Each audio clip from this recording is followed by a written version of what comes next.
We want to give a shout out to our sponsor and friends at Reflective Edge Screen Printing, Oklahoma City's go-to screen printer for over 30 years.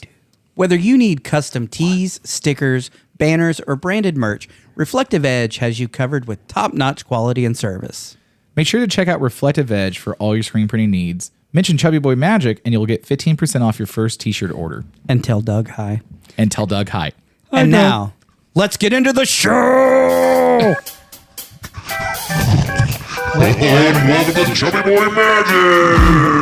Got a little hitch and you're getting up there. Oh, good. It didn't get stuck on robot. Oh, God. Dylan's going to be so upset. Yeah, because there's no jizz in it. You cleaned all the jizz out. Oh, hold on, by the way. Oh. So I asked him, do you want like a Coke Zero or cider or anything? And I was like, or, jizz. And he goes, extra large jug of jizz. There you go, buddy.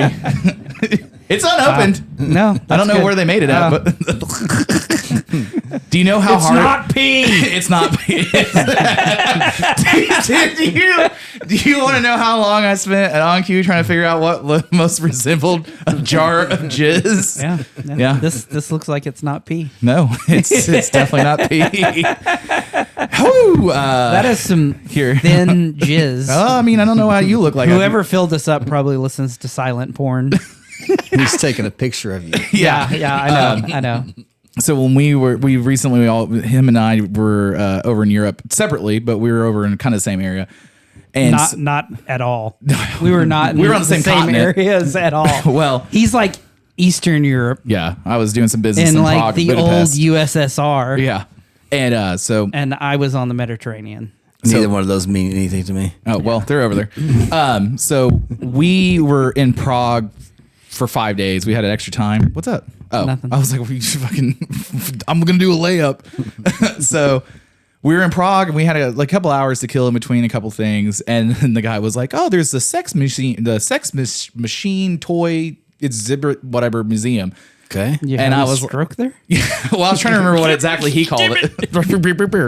And so we asked, "Well, what's in there?" And he's like, allegedly, they have orgy houses there too. But you didn't go there either. You didn't go. Sheriff was not having that. Well, that's why you leave her at the hotel and go.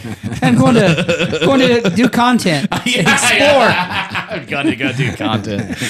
What's her name? Like the Bonnie Blue. You're like, I'm going to be 1001. Dad? So we're talking about what the museum is and all that stuff. And the guy was like, "Oh, it's got like Roman dildos and all this stuff." And I'm like, "All right." And he's like, "And there's like a turn of the century pornography movie that plays." And immediately Sheriff looks at me and she goes, "Is it silent?" And I was like, "Is it silent?" And the guy goes, "You got so excited." Yeah. So when we lost the Pornhub, I utilize Reddit to see my videos now, and it's all GIFs, which they don't have sound. So I'm watching adult content without sound. That's not how it is. It's also in his regular life, in his husbandry skills. There is no sound. No sound at all. No sound at all. When me and the sheriff first and the excuse I got was, "Oh, when we used to do it at my parents' house, we had to be quiet." I'm like, "No, you let them know. It's domination." Yeah. Well, Larry met your mom at a strip club. That man fucks. Yeah, he fucks hard. Like, you're not his son. Because you're like there. That's you having sex right here. Yep. Yep. Ash is like, "What the fuck did I sign up for?" Okay, well, all right. Times. All right. Whatever, I'm here for it. Yeah, that's how the episodes go. Everyone's like, "What's the episode like?" I'm like, "You should listen to this one or that one. It's kind of whatever it's going to naturally be. There's not really any agendas." Okay, so on this week's episode, we have a special guest in-house. Who the fuck are you and why the fuck are you here? First of all, I'm very special. Not in a good way you're meaning, but there's didn't know there was sound effects. Oh yeah, he gets all. Yeah, he gets all. Hold on, do you want to hear the best one? Autistic. Sure. Hold on. My name's Muppet and I'm an idiot. You fucking ruined it for him. I have another one on. My name's Muppet. I'm an even bigger idiot now. Anyway, so yeah, who are you? I'm Ashley. Yeah. And Okay. Hold on. Yes, sir. I have a question. Sure. Oh, Ashley. God. Yes. Is it ASHLEY, LEIGHLI, LEE? As What's your social security number? Let's No. just get there. There are so many different ways to spell Ashley. it's the most manly way it could be, which is not manly at all. Okay. But it's LEY. LEY. Yeah. I was gonna say, is it not? Am I Is your spelling the middle- right way? No, it is. It's LEY. Is your middle name Lynn? It's not. It's Wade. What? Okay. Now, were you like? I have a friend. His full name. No, you don't. Yeah. Well, yeah, I know a guy. I met a guy one time on the internet, and his That name, doesn't count. That was for money. Yeah. And his name is spelled like the Little Mermaid, but he's a dude, so he goes by a shortened version of it because he's like not embarrassed, but he's like it's easier. Sure. Does But- he go like by LM? Or does he go He's gonna listen to this and be like, "Fuck you, Moppin, you piece of shit." or maid or myrrh? Yeah, Murr. I'm gonna start referring to him as Murr. He's gonna be like, "I'm famous, you dickhead." So his parents were Jewish. That's why his name is the way it is. But what? So how did you get dubbed with Ashley? Ariel. Yeah. I've asked this question to my parents many times. Okay. They were like, And you were supposed to be a girl, you dick. in that wasn't it. That wasn't it actually. okay. In That was- 1978, because I'm old, so it was You when I was are old. born. Yeah, I'll be 47 next month. You're not the oldest one in the room, though. Fucking old is balls. True. And That's why my knees are sore. so in That's what- in 78, Ashley was not on the girl side of the name. Really? Yeah, which Okay. shocks me. 'Cause, Right. Okay. You know, and my mom says like, "Haven't you ever seen Gone with the Wind?" And I guess there's That some was guy from the named fucking Ashley in there. Civil War. Yeah, but I said no. I've never seen Gone with the Wind, and you know, at this point in Yeah. time, I've heard every joke that there is about Yeah. it, and I'm not sensitive about it. Don't care. My email address is dude with girl name Yeah. at gmail.com. Yeah, and so yes. I could care less. So. Yeah. Shelby's a good friend of mine, and Sure. so whenever we started talking, so I told him Sunday you're going to be on, and he was like, "Have you ever heard his email address?" And then I've got some other good stories to ask you And about. in a little Shelby's bit. is I'm like sure dude with you the girl do. name two. I tell people I'm going to go hang out with Shelby, and they're like, "What's she look like?" I'm like, "She looks like a dude." Yeah, yeah. So whenever like email became popular, you Yeah. know, way back in the day, I've been with my wife. We got married in 2002, but we started dating in 2000. So around that time, I was working, I think it was at Rocore Transportation, and I was like, I need an email address. She's like, what do you want it to be? I was like, I don't care. Just whatever. I'm never going to use it. I just need it. I just need it. I need the real estate now. So she sends me that over, and I was like, that is the best thing you've Holy ever done. shit, she's funny as fuck. Yeah. You should call her to come over. Yeah. Oh, she's hilarious. Yeah.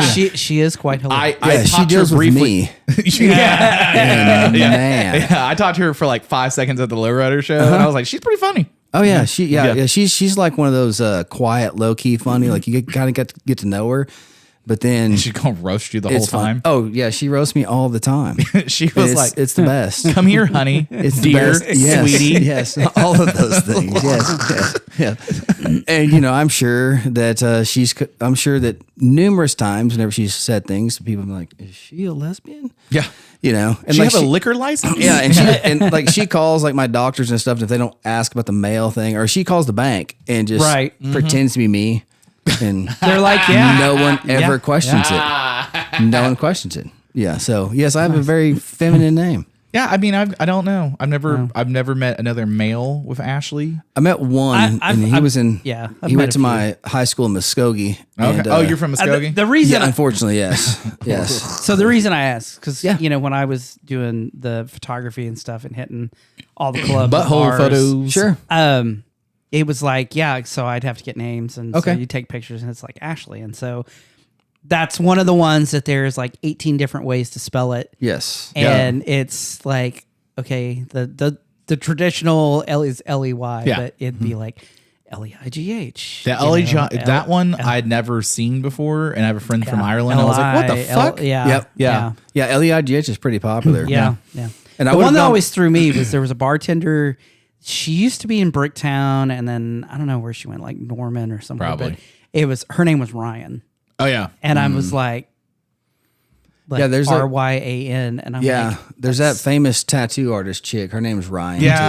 too. I think she's dating Josh Homme from Queens of the Stone Age. I just saw she was on that the TV show. Oh, wasn't she married? Or I don't know. Maybe that's another fucking lady named Ryan that's a tattoo artist. I can pull it up on the silent porn generator. Oh. That's how I saw it. No, I just know that she was on. Yeah, speaking of, you guys are like right by one of the places I get tattooed. Mindbender? Oh, yeah. It's like right there. Yeah, over there. Is it that way? Yeah, it's over there. The guy that owns it, I think, or one of the artists over there has a really cool old Mercedes.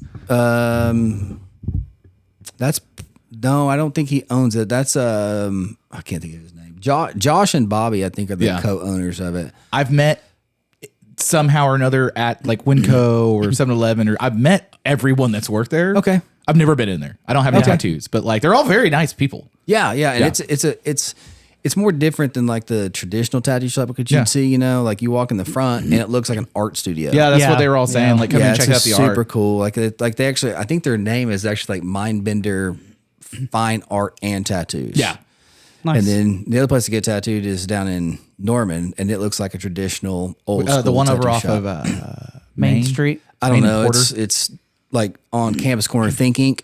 Oh, where Lumen's at. Yeah. Yep. Yeah. Yeah, Is Lumen your tattoo artist? He did this one. Oh, cool. That's a nice. Fuck yeah. I mean, I know Lumen does good work. You did his seat. Yeah, we're fixing to redo it because we originally did it. That bike is turning out so oh my God. badass. It fucks so hard. It does. And then so he picked that hot pink with the green, and then when he did all the other colors, it just doesn't flow anymore. No. So we're gonna do like a dark purple and a light purple, and then if he'll answer his fucking phone. It's funny. Like I'll message him and he'll answer half my He is half like of my nailing Jello to a wall. Not for me. Every time I talk to him, he's like, I literally texted him yesterday. I'll call him. Yeah, well, no, he'll answer, but like I ask him today, like, who's doing this and that, and I said, will you be around Monday? Yes. Okay, cool. Do you want me to grab the seat? Nothing. He's like, motherfucker, I had to ride that thing to work. I'm like, all right, so whatever. Well, no, that's why I kind of waited because the weather's supposed to get kind of crappy this weekend. He's hood rich activity. Yeah, he's doing he's doing some hood shit. I'm like, no, he's cool. I like him a lot. And he's laid back and dude. So the first time I met Lumen, he brought out the Ford, the truck, to club style night. Yep, and it's got dual batteries in the back. Yep, and I guess one of them was definitely dead, and the other one had been kind of dead, but he just got the truck out of the garage. He had it on trickle? A trickle, or they were both dead, and he wanted to bring it out, so he put the one on a charger for like 20 minutes. Okay. And he got started, and it was like, oh yeah, it'll be fine. Yeah, and then so he gets up there, and we see, because he pulls up in it, and you and I both go, what the fuck? And we just drop everything we were doing, go over and that's a stare. slick truck. Oh yeah, it it's is. good. Oh, it's so good. So good. So and then he was like naturally like, oh, you want to see all the shit? And he like opens it up. He's like, you want to sit in it? Nope. Like, no. I want to look at it. I don't touch this. Yeah. And then he was trying to get ready to go, and he's like, I need to jump. I was like, oh, well, man. Because that's what it was. They were both dead. Yeah. And he was like, well, I charged this one for like 20 minutes. I thought driving up here, I was like, nah. Charged him up, but it was like, Well, it depends how far he's driving, you know. Yeah, and I was like, he wasn't. I come to find out, really not that far. So I took the FJ over, and I had alligator clips for my battery terminal or for my trickle charger, and I was like, oh, we can get in there. Because I thought they're like 8 foot long. They're like a foot. So I was like, do you want me to like pick the bike up and then hold it? And he's like, nah, bro, it's fine. So I came over and gave him a jump. But you've been lying to your wife for how long? I know. I'm old, so I still carry jumper cables. I don't know. I do too. Yeah. They're everything I have. I either have the jump box with me or I have the jumper cables with me. My wife's a big jump box person, but I just don't, once they go dead, they're dead. Mm-hmm. I mean, I pretty regularly throw mine on charge because I'll be like, oh, I'm going to use it as a flashlight because mine's like flashlight, battery bank, and I try to. So I keep a jump box, and I have one like for my motorcycle, and I have one on like the car and everything else. But on my motorcycle, I have the plug where I can hook my air pump into it because it's like one of those 12-volt cigarette lighter thing. Now, did either one of those things help you when your motor blew up, or? Nope. No, it did not. Hey, I didn't. I mean, Sorry. To be fair, no one has heard this yet. Officially. Well, no, because the Born Free tapes came out. So I was waiting on him to get down there for Born Free, and I'm busy doing a bunch of shit, and like everyone's like, "Where's he gonna be here?" Hey, all I have to say is at least there's not a video of me, rolling my bike down the side of the highway In the arms of an angel. with Anyway. I didn't know if you'd heard stories about me because I've been there a lot. No, we should I don't have him. So everyone's asking where the fuck he's going to be at because James is down there with us. Yeah. And everyone's like, oh, it's the two guys that have beards. I'm like, no, this is our buddy James, but he's not. He'll be on at some point, but he's not the co-host. Yeah. And like, so like we're sitting there talking about it. And then like, I was like, oh my God, are you okay? Yeah. He didn't 34. I was 34 miles in. Yeah. And I'm like, he's upright. He's okay. He just blew up the motor. Financially, he's not okay. Yeah. Yeah. That was whenever we rode to Born Free. That's what people were like, you guys where you staying? I said, dude, I don't know if we're going to make it. Yeah. Yeah. We're, like, I was on at the time a 35-year-old. Now it's 46-year-old chopper. Yeah. I'm like, Yeah. I don't know if we're going to make it to Amarillo. I probably should have taken. I'm not even going to throw it out there for it to happen, but No. Let's no. Yeah, my Evo is His Evo's dialed. my Evo shows me love. Yeah. And I got you. Probably should have taken that, but I was like, well, but ride in comfort. yeah. And the thing was, Oh, you were going for comfort, not the cool factor?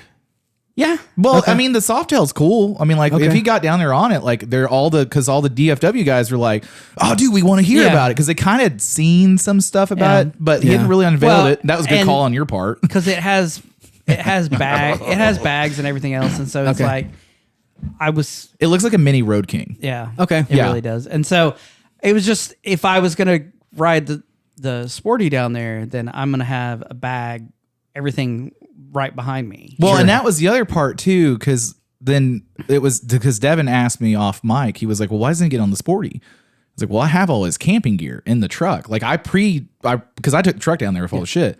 So he doesn't have everything to stuff in the duffel bags. I don't know if he's gonna fill it with like shirts or shoes or what to make up for the backrest. I mean, at that point, I was just like, fuck this weekend. I'm over. Yeah. Like, it's one of those things, why didn't you come on down? Get fucked. Yeah, You know, that like was I'm not in any. Shout it out. Tell him who it was. Yeah. Can you tell him to his face? No. Okay. No, Yeah. I'm just like, fuck that. I'll go home and mope and Yeah. Yep. No, and Yeah. I tried to remember later on that day whenever it got less crazy to like call. And then as soon as I was about to call, you'd be like, hey, are you okay? How's it going? it was fine. It was someone was And like, then actually it worked out because Sunday was fucked down there, and I was like, Saturday was figgity fucked. was it Saturday? Saturday was where the lightning bolt hit right weather? outside the truck. Yeah. Yeah. There was like, we didn't see Oh, it was Saturday because there was like tornado warnings and watches. Thanks and for the heads up on that too. 'Cause you I didn't never have service. I never got a notification about it. Just like, hey, severe weather. I just like all of a sudden we're like, oh, it looks kind of dark, and then just like rain, mist. Like, okay, But you were in a truck though, right? yeah. I had the easy up, had a 10x10 easy up, and then the table, and then the truck was next to us. So it starts raining and mist, and we're underneath the table. We're all kind of hanging out, having beers and shit. And then like the drag race, the sand drags are like right next to us. Okay. And then all of a sudden we look over and boom, bolt of lightning hits this fucking tree essentially. And I looked at James like, truck, let's just get in the truck now. We should just get in the fucking truck. And he was like, yeah, I was going to do that. Now. Yeah, now. Yeah. So I don't like lightning. no, dude, I'm good. You stick Motherfucker. You stick your ass up in the air, you'll be fine. It's not a bear. It doesn't eat ass first. Oh, you want it to hit you in the ass. Talking. No, I was at Harley World. I went down there because it was the after fuck? we had left where you were over at Over at Trade? Yeah. at Trade. Yeah. And so we went over to Harley World to see because there was supposed to be a Stunt show. Oh, okay. And I got over there and I saw Wes was over and he had his Dirtster out there. Fucking great and bike. was talking to him and he was like, yeah, I was going to go. And then I looked at the weather and he was like, I was like, fuck that. Yeah. And I was just like, oh, let me see. And I pulled it up and I was like, oh, Yeah. It got. they're It getting. got rowdy for like about an hour and a half. And then it was over and done with. And it was just open skies. And then everybody got back in the bowl and we're all partying and having a good time. And it was. So you were asking, I didn't really want to devolve all that. Like, I didn't want to delve into that until we got into you're person. fine. Having not been to the original Born Free out in Cali, Yep. I would highly suggest if you if that's an event that you're thinking about doing, I'd highly suggest to go. It is a good time. It is a lot of different. There was a very diverse amount of motorcycle that was there. Okay. I did not get to go through the swap meet. I wanted to go. I never had the time to go. I heard a lot of good things about the swap meet. The FXR tour ended there. They had some issues that happened on the tour, so that was unfortunate for the tour. But the bikes that were there that made it, really, really killer bikes. It was cool to see. As a guy, like we were talking right before we got here, we both really want an FXR. Okay. We don't want to deal with FXR problems, but the tour ending there being, I don't have FXR money. yeah, Okay. It's I like, mean, they're like the lowrider. Yeah. It's like the paint jobs and everything.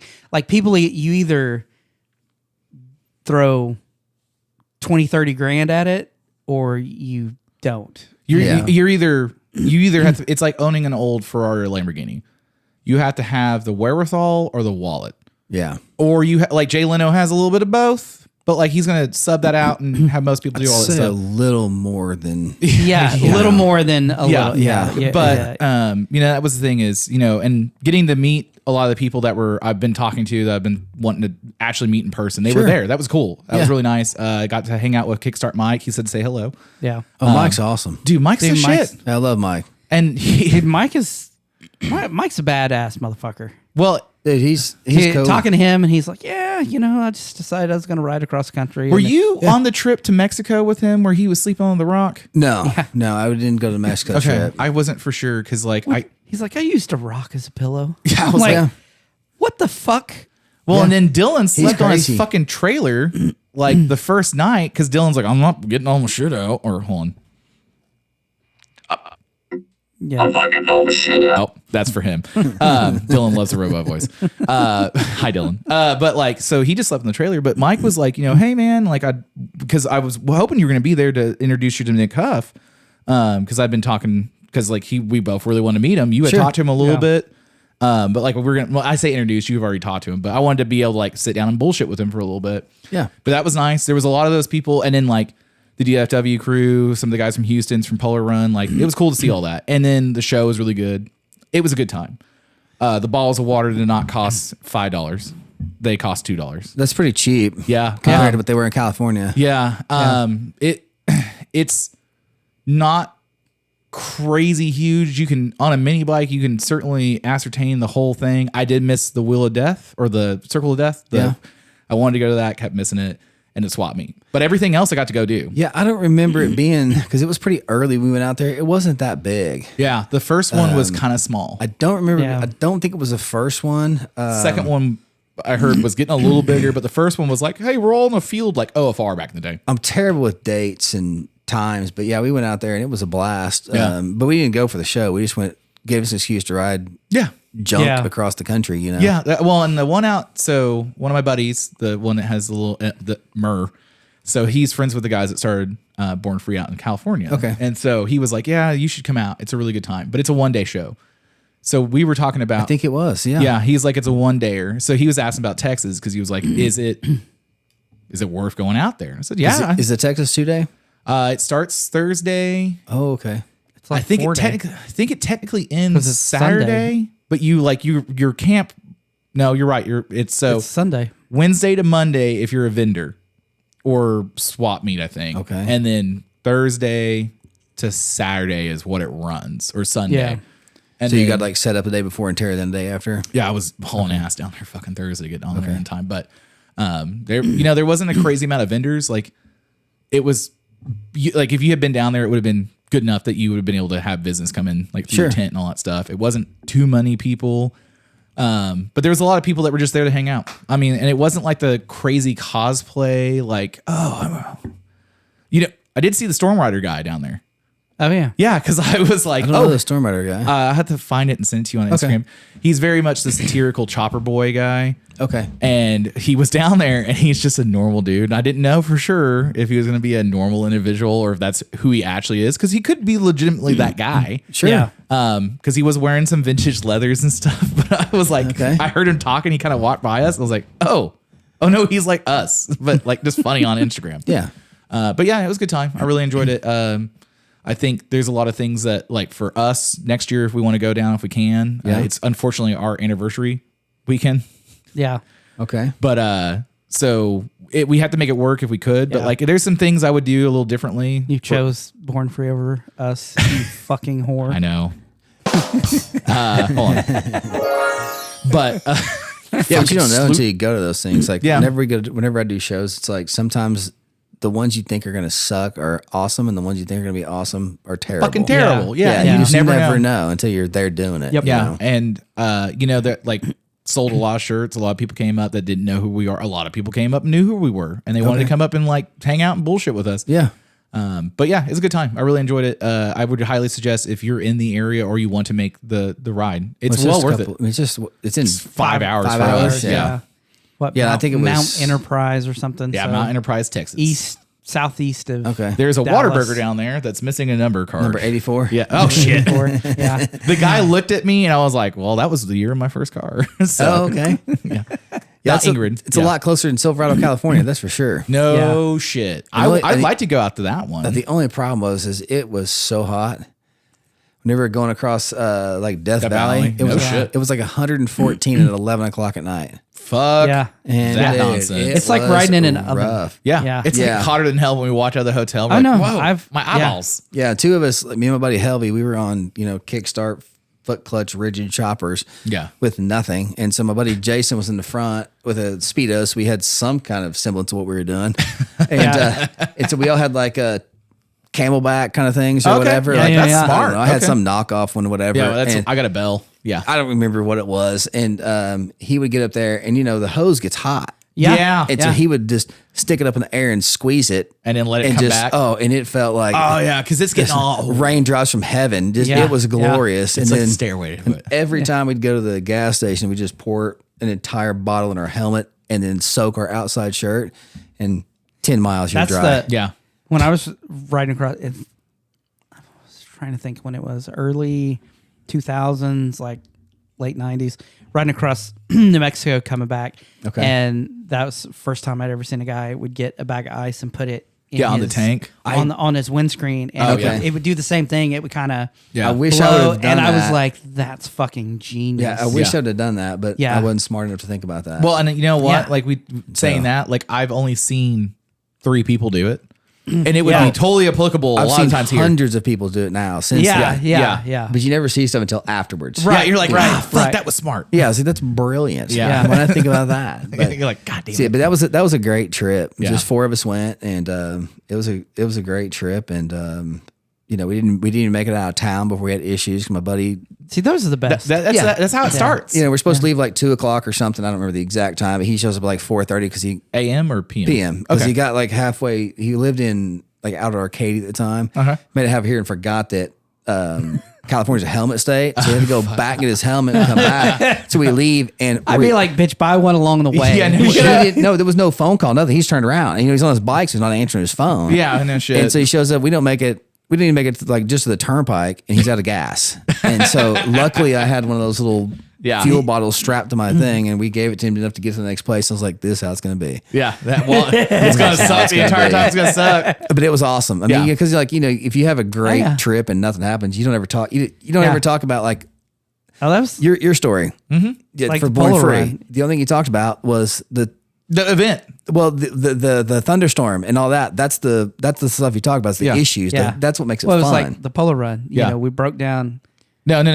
No. I broke down. You broke down. I will take that one on the chin. On the way down there, so Okay. we're No, on, dude, I got So fucking we're railed outside the whole trip. of we're outside of White Town or Whitesville. Whitesville. I think it's something, Whitesville. Texas. It's And painfully it is- white. Well, It's like we your were- fucking cup. Actually, it was painfully black because Okay. it was pitch fucking black because Yep. it was at night. Yeah. We're on the side of this two lane state highway with fucking semis going by, and you feel the road when the Yeah. semis go by. Yeah. The whole fucking road is like, So this is like Dipping. essentially 81 or 74. yeah. Like Okay. this is a heavily trafficked, Yeah, and they even sure. told us right before we left. They're like, y'all boys better be careful. And I was like, got it, Yeah. cool. Normally I dial my shit a little better, make sure, or I have like chase truck. Like we'll have Yeah. some stuff like because I don't want to be the fucking. I don't want to be the burden. Sure, everyone else can be the burden. I don't care. 'Cause Yeah. I'm like, oh, whatever.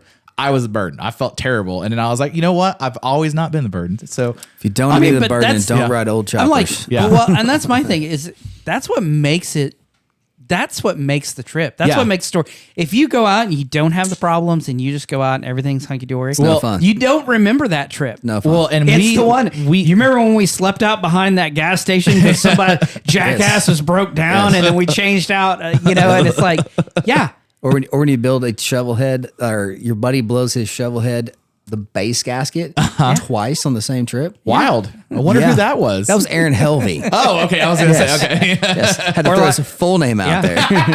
Aaron Helvey. or when We want to write that down for the record. Yeah. when Burrito is Oh my jumping God. curbs at K Fucking River, K River. and snaps his fucking belt. And And then I got to go to fucking Napa 9 times extra because everyone thought it would be hilarious. You know what? I rode the most miles of anybody that whole goddamn trip. And I have to say, though, I did have one issue because if not, they're going to all throw me under the bus. Okay. All right. Hold on. We got approximately 20 miles from our Airbnb, and all of a sudden, my bike just dies. No Good. idea what's going on. Ends up to my voltage regulator, and so that in turn killed my battery. And so we're in the fast lane. So we go over here where Life there's in the fast lane. where there's a giant shoulder. right, Well, we start tearing into it, and I send my buddy to go get just a battery. I go, I'll limp it. Yeah, 20 because I miles can in the get battery. yeah. And it's yeah. a total loss system at this point. Then we'll deal with it. yeah. And so Get he goes me to and the gets safe that. place. And so 10 or 15 minutes later, all of a sudden we look over and I'm like, there's no traffic at all. And it's like a, 5-lane highway. You're like, Right. what the fuck? Apparently in California, if you're on the left, they want you on the right. Now, keep in mind, we've got a shoulder that's as wide as this room. right. It's like I know 18 what's going feet. to happen here. On the right side's a canyon, and we've got about a bike width of a shoulder. Yeah, you're like, I want to be on this side. The cops had done this whole swerving, weaving. driving thing back and forth and stopped the whole daggum highway and made us move across there. Well, we've got tools and stuff scattered all over the place. So we're pushing bikes across and running Holy back and fuck. forth. They moved us to the other side where I'm like, this This the is most fucking unsafe stupid. thing. Yeah, well, Yeah. pretty California. pretty much the entire state of California. I love Cali, but also I'm like, what the fuck? I'm Yeah. good for about 2 days and I went out of that place. Yeah. 4 and I'm good. That's Yeah. too long. 2 and I'm Yeah. gone. I gotta go see somebody piss on the fucking Ho Chi Minh City. I'm gone. You'll see all kinds of that crap. Oh yeah, dude, it's wild out there. Yeah, it gets crazy. Yeah. It's fun. It's fun riding and splitting lanes and all that Yeah, kind of yeah. stuff. But you know, It's also terrifying because the Teslas, when I was out there last time, they wanted like turn towards me, and I was like, I don't like that. Stop doing that. what do they do? So HOV lane, and you had to cross, and then you had the rest of the traffic. Sure, sure. So I would go past a Tesla, and you could see the wheel kind of knock a little bit. Because Oh. I don't know. I think they probably fixed it, but I was also like super dialed in because this is the first time I'm legally splitting lanes at this mile per Okay. hour. And you just see it kind of move, and I'm like, I don't like that. Stop that. Yeah. Stop. I don't like that. I don't. Me and Elon are about to have some words on this shit. I'm like, hey man, I don't like that. So, Yeah, like I split lanes here, not like stupidly or anything, Yeah. but I don't Yeah, have. you have to. Well, I don't have mirrors on my bike. I don't have a speedo. I have. do you do it at nothing. stoplights mostly? You're, And so- you're kind of filtering up to the No, front? at stoplights I'll stay. It's on the highway. I'm not. Okay. When my shop used to be in Edmond, and I was driving to Edmond or was riding to Edmond one day, and I hear the big truck tires just that they're trying to stop. And you're So like, I'm going to get out of this. Well, I look to my left because again I don't have mirrors, and there's nothing. And as I look back to my right, this F-350 smoked the back of an Escalade, and glass and stuff comes flying over on me. And I was like, at that point in time, I was like, I'm never putting my feet down the highway again. Nope. Yeah. And so I don't, if traffic's moving, I just stay where I am. But if it stops, I just go right on through it. Yeah. When And I've been pulled over 2 or 3 times doing. I just tell them like, give me a ticket. It's what's not- the ticket for it now? I've never gotten one. I just tell them what I'm doing, and they're like, Yeah. oh, okay, cool. Yeah. So I got on the way over to Evans's house. So my buddy lives by OU Med. Okay. Kind of the same thing. 230. So 44 over to 235. If 235 is fucked, I will filter through. Sure. At a reasonable pace. Nothing crazy. I'm not being an asshole. Yep. I just don't want to get hit. Sure, And then yeah.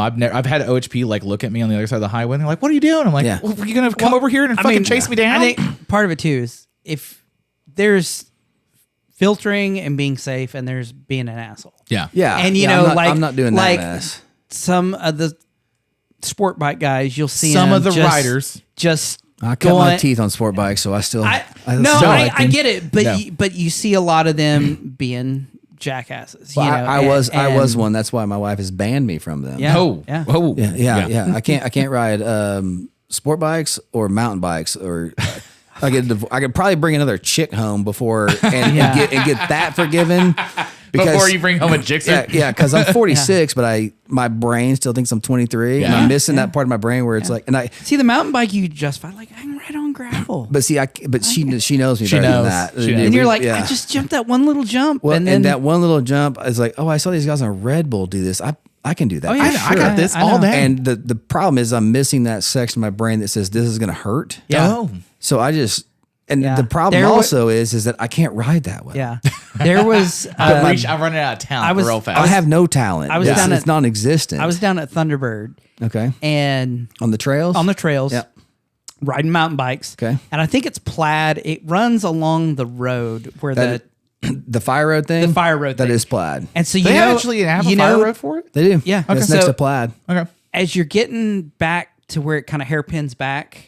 So at the end of that, over you, by the dam? you ride like a full mile down along Sure. kind of that fire road, and it's got those little pumps, little jumps, and a couple little tabletops. Oh, they're like where the almost like a lava rock. Kind yeah, of stuff yeah, is yeah, at? yeah. Yep.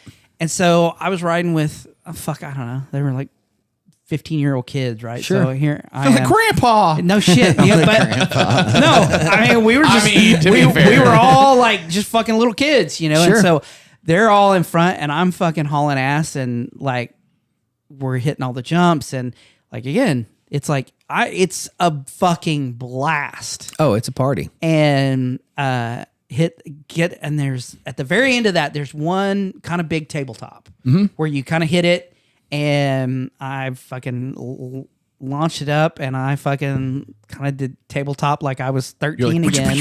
Yeah. And you know, I got it over just fine. It's the getting it back. It's the getting it back. And next thing I know, you know, I'm on the ground, and you know, I don't. You know, I still like. There's an art to falling. I've ridden bikes and skateboarded enough that I know how to fall. Okay. You know, and so you kind of, but yeah, hit, and I don't bounce as much as I used to. Things tend to.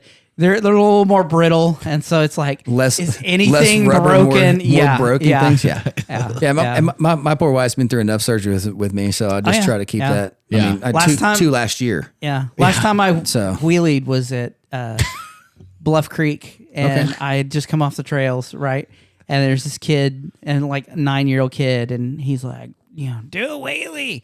And I'm like, I'll oblige. All right, you little shit, you know. And so I pop it in. I'm about 3 pedals into it, and I'm trying to feather, you know, the brake. And next thing I know, I'm just going back over. And luckily, my spine and my head broke my fall. Okay. And but I fell completely back over, and my wife is there. And stepdaughter. There's no better person to be there. And I'm like, yes. and of course, Oh my God. And it's like I'm 9 again because it knocked the fucking wind out of me. Sure. So I'm laying there, just nothing but my ego bruised, and I'm like, No. There's a lot more than your ego. Of course, if you had been there by yourself, yeah, it would have been perfectly fine. Oh, it would have been perfect. Oh yeah, It it would have been- been like, oh, we're gonna write a 100%. fucking documentary about this. Yes. Yeah. It's like ride the movie. It's the same thing. Like anytime I am with a group and I'm on my chopper, it may or may not start. Oh, yeah. It's going to start, but it may be the third kick or the 100 kick. If I'm by myself, First kick. well, Yeah. I've got a full system, but it's Yeah. the third kick every time. Yeah. Now, if 2 people are there, it may be 4. Yeah. If there's a group, it might be 3 or it may be 100. Yeah. It just Dude, it's so infuriating because like so at Fast Life, the buddy, like my little scooter out there, my little 50cc, I went up to the shower house at the K River, and I'm like, all right, cool, go in there, use the bathroom, get out. And I'm trying to kick start it because I don't have the battery hooked up. Fucking, it took like 50 kicks. yeah. What? well, never mind. Okay. Hold on. Don't let me. There's a reason why I named Squirrel. Yeah. And then I had this motherfucker. Yeah. So this guy comes Hey, over. we all have ADHD. Yeah, I know. So this motherfucker, I say this motherfucker, this gentleman comes over to try to help me. He fucks mothers. This motherfucker. He comes over to try to help me. He's like, hey, man, I got you. And he's fucking hammered. And I was like, nah, man, like the fucking main jet's just clogged. Don't worry about it, dude. It's fine. Don't worry about it. And right as he's coming over to fucking hit all the shit on my fucking bars, he's like going over to fucking touch shit. And I just, bam. And I'm like, just jump on it and leave. I'm like, later, nerd. Because I'm like, he was trying to turn it off. I'm like, keys on, run. But like, it's all ready to go. It just pissed. Yeah. I also got trailered down there by Caleb, my thick ass boy, Who knows what it went through? It lost a mirror on the way goddamn down there. So A mirror? yeah. So on the buddies on those scooters, they were really notorious. I forgot about this when I used to put them together. They would just walk the fucking mirror out. Oh, okay. I don't know why. And you just put a little Loctite on it. It's fine. I think he still has the other mirror. I still have the right mirror. I just don't know if the left mirror's in his truck still or not. I don't know. Yeah, I was gonna put bar ends on it the other day because I deleted the headlight. Yes, sir. So what I was going to say is I saw a deal the other day. Yes, sir. So you know the one wheels, right? The big ones. Tweels. It Yes, Oh, it where you looks like stand a up on the skateboard kind of looks thing? like a skateboard on it. It's got the big wheel. I saw a Yeah. ton of those Saturday. It looks like that wheel. Yes, underneath this guy the right board. here. Yeah. So they have come out with a one wheel. I think it's with two wheels on it. It is a fucking mini bike frame. Looks like Fucking your Coleman. what? And dude, it wheelies like it just is a wheelie fucking machine. You get it up, it's like You had me at hello. dude, I've never been on one of those one wheels. They just look like Dude, they death. look- well, right, I get it, but when you're like on a mini bike frame, just ripping wheelies everywhere, and it's kind of like the Segway Yeah, the bullshit with the Okay. So there was they have a balance. It automatically bounces. Get it figured out, but once you get to the tip point, like you're good. Like it kind of helps you because it will kind of slow down and it won't let you just jerk around a whole lot. Yeah, like my kids have one of those hoverboard Yeah, the things. hoverboard. Yeah, Oh god, and those are fucking terrible. like once you got Yeah. them down, they're okay. But it's getting to the getting down. I know. I keep trying to get my wife on it, but she won't because I want to see her bust it. I've watched so many videos of that, Dude, man. it's and so- everybody's like, "You should get on it." I'm like, "Absolutely not." I'll or like break the a people hip. with the VR headsets diving into walls. Oh, Those are the best videos to watch. Okay. So I hadn't been on my bicycle for a year after Katy Trail. So like, because I fell and got hurt, and I was just like, I'm gonna get to it in a little bit, and I just put it away. Sure. Cootie, a little bit. I am. And why don't you make that button? We had 30 minutes. You could have made all the fucking buttons, dickhead. Anyway, so Makes fun of my bike for having clips on it. yeah, dude. I'm He's just jealous. no, well, anyway, so I'm congratulating you on that because I Thanks. can't do it. I'm not going to do it. So anyway, so he breaks off to go home at Louis, which is typical because if I go to Stars and Stripes, I kind of go down that way. Oh yeah, fuck yeah, Antic. What we just shout out to Antic. Why don't you go ahead and sponsor the Chubby Boy Magic podcast so we can break our arms in the fucking Dude, street. that looks like one of those mini bikes that you buy from Harbor Freight No, without it's a the little motor. Coleman. like- It's the little Coleman frame, Yeah. mini bike frame, but it's the one wheel. So there's no engine, and it's got the one because it's wheel. got tweel, the It's one got wheel. the wheel in the back, Yeah. and you just So throw it up. So it's got like a motor inside the hub on the Yeah. back wheel. Yeah. Okay, And it just a balance point. Yeah. They just probably reconfigured the fucking. Dude. I'd find a way to wreck my to. Oh yeah, no, you can still eat shit but on. look at it. that. Yeah. I mean, I'd be doing that shit on the fucking trail. Just Dude, that looks fun. Yeah, it fucks. Do they make one with suspension? We can make it. You know what? We know a guy. Exactly. We You know just a weld guy. that shit up. Brian and Shelby, here we Brian come. Shelby. Shout out to the Chop Chop. Fuck those guys. We can do it. I got a Harbor Freight welder. Let's do this. Brian's gonna call you. He's like, "Hey man, I listened." Isn't that what Brian We don't- uses?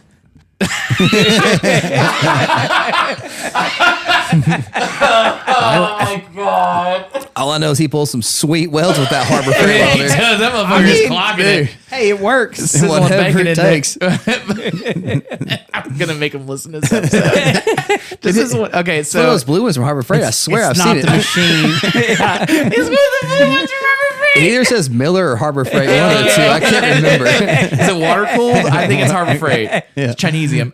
So Central Pneumatics. the Chicago Electric, homie. So he breaks off, and then I go back down to where my truck is at Stars and Stripes. Okay. And I'm doing the lollipop. So as I go up the lollipop, like there's all these people on blankets watching the fucking sunset and everything. I'm like, all right, cool. And I see this guy.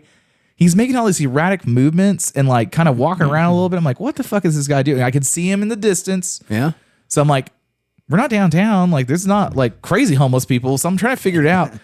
There's a woman on the blanket. She's reading a book and they're having a picnic. And I was like, this is a perfect couple because she's reading a book, doing what she wants to do. And he's in the VR headset, fighting his way through Jesus or whatever. Goodness. And I mean, he's literally like a foot and a half from the shoreline where it drops down to the lake where I'm like, Yeah. oh, that's going to hurt. And he's just over there punching and kicking and talking. And I'm like, He's fighting some video game where he's fighting somebody. I guess, or he could be He's at the in fucking mall. He's in the middle of an orgy. Fighting dicks off left and right. I was gonna stop and take a photo, and she like stopped and waved at me, and I was like, that would be rude, but this is hilarious. What you do is you go over and you're like, "Hey, girl, don't I know you?" Well, And then like, let's get a picture. Yeah. And you get him in the background. You should have just went over and Screaming you should have went over and told her because she would have been like, I understand. Yeah. yeah. Can I get a video of this guy? She's like, please. Please, by all means, Yeah. tagging his Instagram handle is this. Yeah, she would have told you. She's like, he's gay Please. if you're interested. Dude, I couldn't. I almost wrecked my fucking bike into that fucking steel cable because I was like, "What the fuck? Oh shit!" So If somebody had been there, you would have. That's the whole thing. yeah, but no one was there. So you would have wrecked. So on your chopper, Yes. I've been curious about it.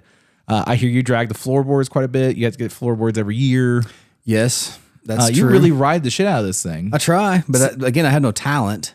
Yeah, But hey. yeah, I like corners because I used to ride sport bikes. Yeah. And so yeah. So what was your first bike? Probably, man, it's been forever, so I'm terrible with this, but I think it was a GSX-R 600. Oh shit, really? Yeah. Okay, so how old were you when you got it? Oh, I was in my 20s. Like, Okay. And this was when are you out in Muskogee at this point? Or no. I left Muskogee halfway through my senior year and moved up to Moore because my dad Okay. moved up here. My dad and mom. And then I attempted college in Where at? Kansas. Oh, Played soccer there. which And, JUCO? yeah, I think it was. It was Central College in McPherson, Kansas. Oh, you- remember? So where they have the crazy automotive like restoration college now in McPherson. Yes, it wasn't there then. Okay, I was gonna say, how crazy would it have been if you'd went and you're like, Yeah. nah, I'm not gonna do that shit. That's for fucking nerds. You're like, now I do all this shit. I went to fly airplanes. Oh, Yeah. And Okay. so I was sitting in a class Monday night while my friends are watching football in a psychology class. And then I had to be up at like, I think 8 o'clock the next morning for a botany, so it's some science class. I actually enjoyed that part, but I'm sitting there thinking to myself, why am I in psychology class at 6 o'clock at night to 9 o'clock and I get up in the morning when I'm here to fly airplanes? Yeah. correct. So I split and I broke my foot. I played soccer. Yeah. And so, parents had me moved all my stuff up there. And before they got home, I had to make a phone call and leave on their answer machine. Do they have a cool answering scene? I don't remember. Can you I don't come remember. back? No, I just told them, Baby, come back. I just told them, like, I'm at the hospital or emergency room. I don't remember where I Yeah. went and broke my foot. Ended up, they had to come back up, like, I think the next weekend, and I had surgery. Oh shit. Yeah. And Yeah. so they were real happy with your progress. Yeah, they were. They were like, And proud of you, buddy. So that was my entire college soccer career. Was 4 practice. It was like 4 hours of practice because of a 3.5 inch screw and I think some pins and wire that hold my foot shit. together. Yeah. And so so that ended that. And Okay. so then I came back and just worked regular jobs and then started getting into the car audio thing and taught that for a while. And then that whole thing, a couple of dudes up there had bikes. I was like, I need to get. My dad rode when I was real young. Okay. To the point where I don't really remember. Okay. He rides now, but when What does he ride now? some Yamaha thing. Does it? Is it the big dresser? No, it's Okay. I would say like a Yamaha's version, like a Slim. Oh, okay. Yeah, the bolt. It's some star. the V Star. V-Star. The Yeah, V Star I- bolt, I think, is what it is, or maybe it's the V Star. It's an older one. Like Yeah. he's very much whenever he gets something and he keeps it up, like he is crazy meticulous. Okay. Like Nice. Nothing crazy wrong with that. meticulous. Yeah. Well, it gets annoying. Yeah. But I mean, he'll like he rode it back home from here he rode from here. They live in Houston. Okay. So he rode from here to Houston and got home at I think it was like 11 o'clock. My mom's like, "Where'd he go?" Stopped the car wash because he got bugs all over it on the way home. So Yeah. and then he has to get back and clean everything up. I mean, it looks it looks brand new. Okay. And so so I got into sport bikes because they all rode sport bikes, and so then and then I just really they're fun, but I just again I had no talent for it, so I said I'm going to end up wounding myself, and I did wreck a time or two, and so Look like Sean P. Diddy Combs in that music video where he's like riding, all of a sudden it just comes out from underneath him. yeah. Every breath I take. No, I actually was heading home, and a lady pulled out in front of me.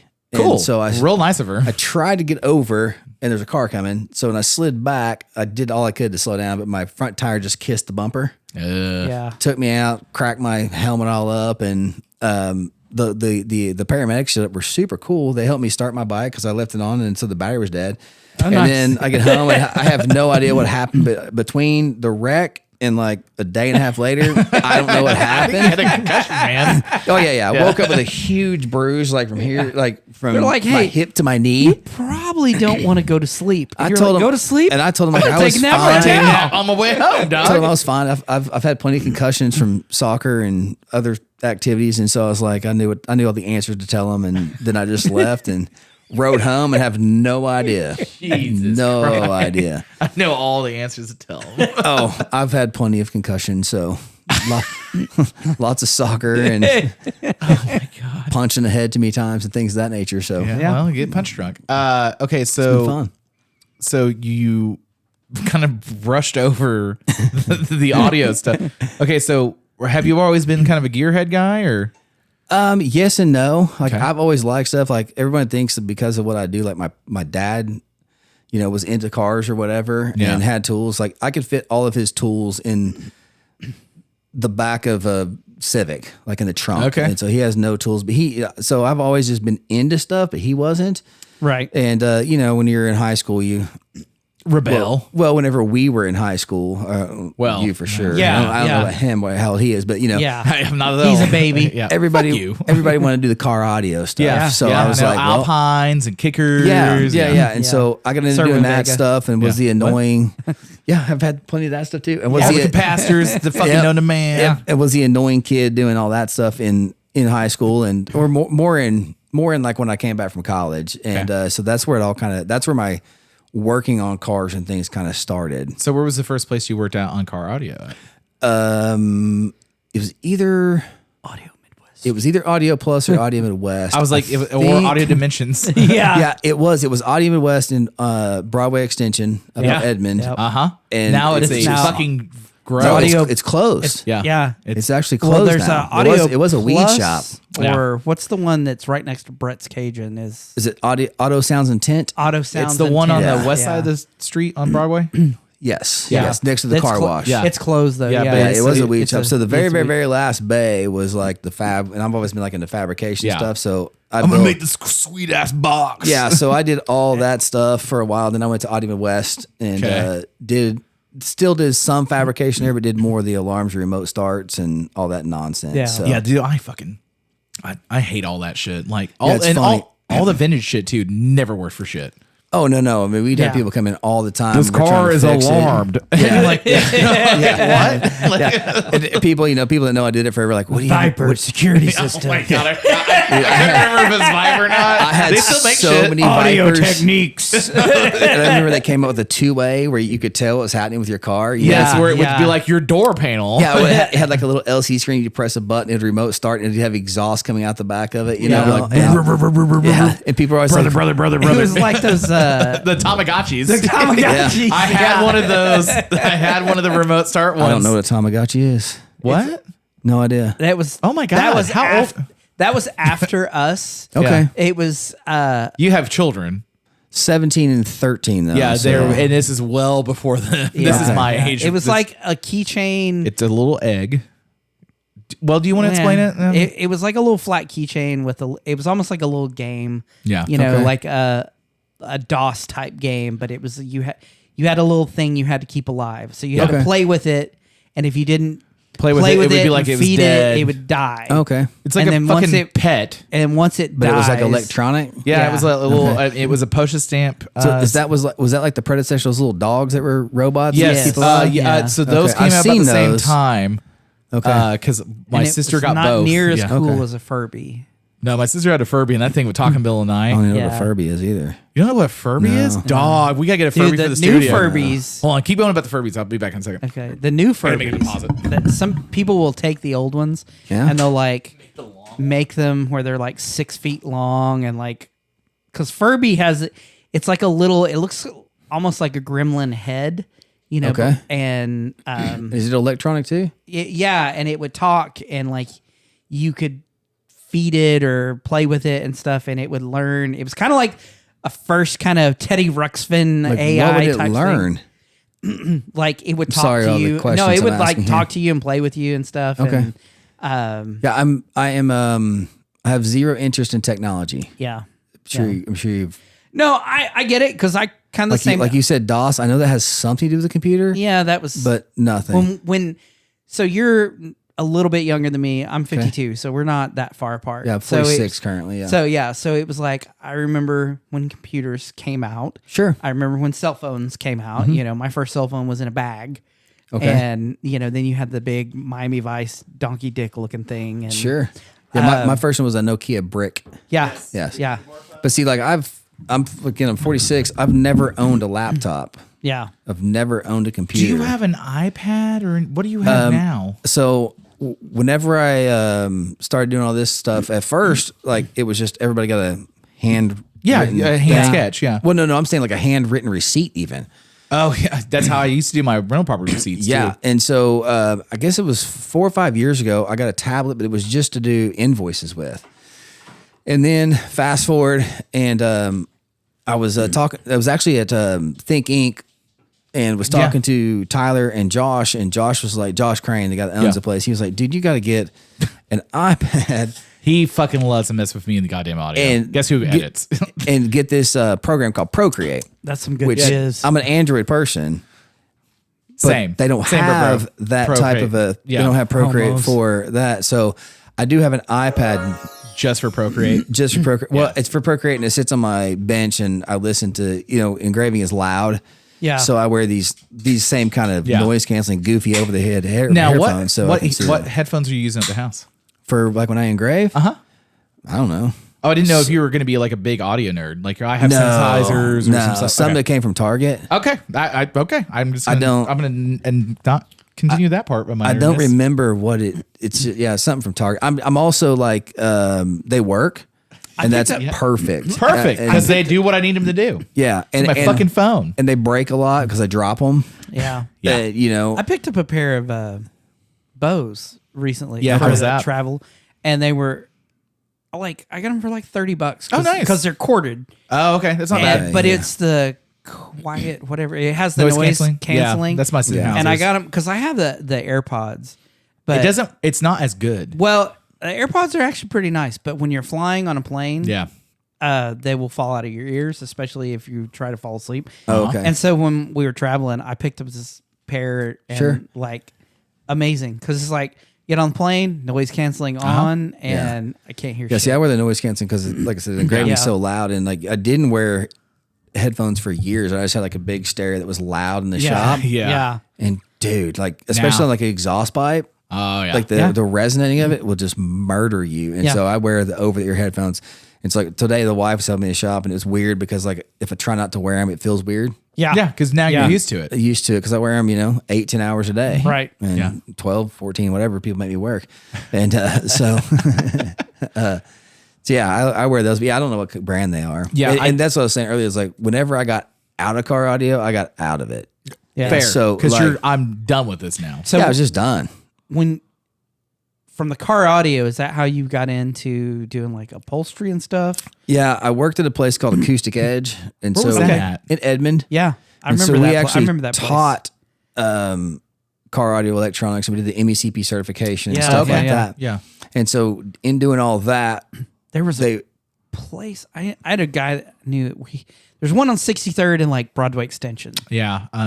It's right over the bridge. right over the bridge. yeah, and I can't remember. I can't think of the name of it either. I'm gonna look it up because it's gonna drive me nuts. It's on the way to Cats. I'm trying to remember. Yeah. That Yeah, old It's metal- been there forever. Yeah, Forever. it's Forever. still fucking. It's like fucking Nick's car stereo over here. Yeah, Yeah, just- Like he's never gonna fucking let that thing die. Yeah, and I know he had an Escalade forever, and I think it's still sitting out front the last time I was by Yes. there. yeah. It's still but there because I can't just think of looked. the name of it. Okay, yeah, I can't think of it. See, I worked there, and then we were doing Audio Extreme. That's it. That's right. I was like, Audio how did we Extreme. all forget Yeah. Audio Yeah. Extreme? I could have drawn half of the logo, but I Yeah, couldn't have filled yeah, in the exactly. Because letters. I was like, we all know what I we're couldn't talking fill about. in the right? letters. And so, yeah, so that led to, we wanted to do more stuff. And so we brought in a dude that did upholstery work. Okay. And so I can't remember the first guy we brought in, but then I learned from another dude there, and then it just kind of took off from there. Dude, upholstery works legit. It's fun. Yeah, it's fun. And then I was able to use like a lot of the fabrication stuff that I learned and apply it into that, you know. And then as time has gone by, like the materials have changed. Like I still see people using MDF for door panels, and I just want to walk up and slap them. Yeah. So how I mean, that's how I fucking. that's back in the day we were using. Sure. MDF Yeah. I used MDF for and fucking everything. doing the spray glue and putting the carpet on and Did you watch Unique Customs back in the day or Unique Whips? Unique whips, Yeah. sometimes, but those shows always kind of yeah. You know, because once you like, I had a couple buddy that worked at Kicker, and he went on that Chip Foo show where they built the car in like 7 overhauling? days, and Yeah. he talked about how many people were like off camera, and you know they're working 24 hours a day. You know, they have like shifts of 8 hours, stuff what like was that. that one with where they Pimp My Ride? Yes. Yeah. That where was they a would show. like make it look good for the show, and then I was watching a deal where they were showing like all the cars that after like how they would never work right. And Sure. then- Well, and the so- show was like, get fucked. Yeah, So I know for sure West Coast Customs always tried to make them work right after the end of the show, and then whenever it went over to Galpin Autosport Gas, whenever that was the second shop that was doing it, they were like, we would get it ready for the display, and then they would kind of drive around for a little bit, assuming it was ready to go, because a lot of those cars they kind of started figuring out mechanically they're okay, they just needed cosmetic restoration. okay, Yeah. And then so they would do all and it was less of the fishbowl shit, more of the kind of rush paint job stuff. Yeah. So they would let him go out and try to drive it around for like a couple weeks and be like, oh, the transmission's slipping or whatever, because they kind of figured out they had to do all that stuff. But that was, they kind of learned with Pimp My Yeah. Ride. Okay. Exhibit was talking about that because he's like, yeah, we had a lot of people that were very mad at us. yeah. The guy that got the jackhammer and his Oldsmobile Cutlass that was the front wheel drive, that was like, yeah, it killed the transmission because it's like 1,000 pounds in the back seat. Yeah, I've never watched a bunch of those, but like I know that like Galpin built some crazy stuff. Yeah, Dave Shutton over there, because he's in there. I don't know. Yeah, he's A buddy I worked with at Acoustic Edge actually went out there and worked in their custom department and built some. I was out there for a jiu-jitsu tournament and stopped by and saw him, and dude, they were building some crazy. He's moved on now. I think he's at like Aria Group or something now. He's got something to do with the Singer Porsches. okay. That's what he's I in. think, don't quote me on this because I haven't talked to him in a number of years, but I think they do all the carbon fiber body panels on. That's them. cool. And then they ship them off to Singer and let them Then finish. them. finish it out. Yeah, I think that's what he does there now. It's is it not crazy to think about a couple guys from Oklahoma, like all of a sudden? He's from like Wisconsin. And he came down, Jeez. and then he came down and came to the school, and he was actually really good, and so he hung around, upgraded his skills, and then turned that into now he's doing amazing, awesome, badass work out in California. It's crazy how you can get a 1 weekend kind of a thing and to kind of apply it into further. He was here at the school for 4 or 6 weeks. Okay. This was the school was a long-term thing. Yeah. Well, that's like, so when I first found out about you or saw you, was you were doing like upholstery, you were doing seats and leather work and stuff like that. And that's where I first started following you. Yeah. And then you were just started getting into engraving, and it was like you engraved a couple little things, and then it was like, now I'm doing this, and now I'm doing this. Well, I and then all of a engraved for a sudden- little bit before I like showed it to me people. Yeah. Because it, as with anything, when you first start, you suck. Yeah. And I screwed up a lot of my friends' parts. And, Panda's been on the episodes before, right? Who's that? Panda's been Well, here before. he was definitely whenever I was at least where I was good enough to charge for it. Yeah, I've got a bunch of it's not cheap. I mean, dude, you got to strip these parts down to nothing, and so that's the thing is a lot of people start talking about, because Mike Cook was on a while ago, but he's like, we're gonna build a top dollar car. Yeah. That means it's top dollar work the whole way. Like you're not just taking off the sheetrock. You're going down the studs and moving the fucking wall around and doing all that shit. Well, people don't get it though. Like whenever you engrave stuff, that you have to take the chrome off. Yeah. I mean, there's some guys that will try to cut through chrome, and so I've cut through some older chrome, but either new crap, no, it's got to come off. And then and you have to re-chrome it either way. Obviously, if it's aluminum, you don't have to. But if you're doing like an exhaust or handlebars that are made of steel, they're gonna rust where you cut, and so you have to do it. So by the time you take them, A, take the bike apart, B, send it to the stripper to have them strip the chrome off, have it polished because it has to be polished. Then I engrave it, have the polish touched up, and then chromed again, it gets expensive. Yeah. Yeah. You know, and especially these dudes like Pando, and I've got a couple other clients, and some are. Shh, they're not supposed to talk. I don't know what you're talking about. Hold on, what's that button? They're they're taking these things completely apart. Yeah. You know, I've got a client that I think I get his back into next month, and he just took the thing completely down to nothing. Yeah. And we're gonna do the frame, Well, that was like some of. and then we're gonna send it to Kansas to get it two-toned. Oh, wow. Well, that was like Golden, some of the golden chrome. Yeah. at the lowrider show.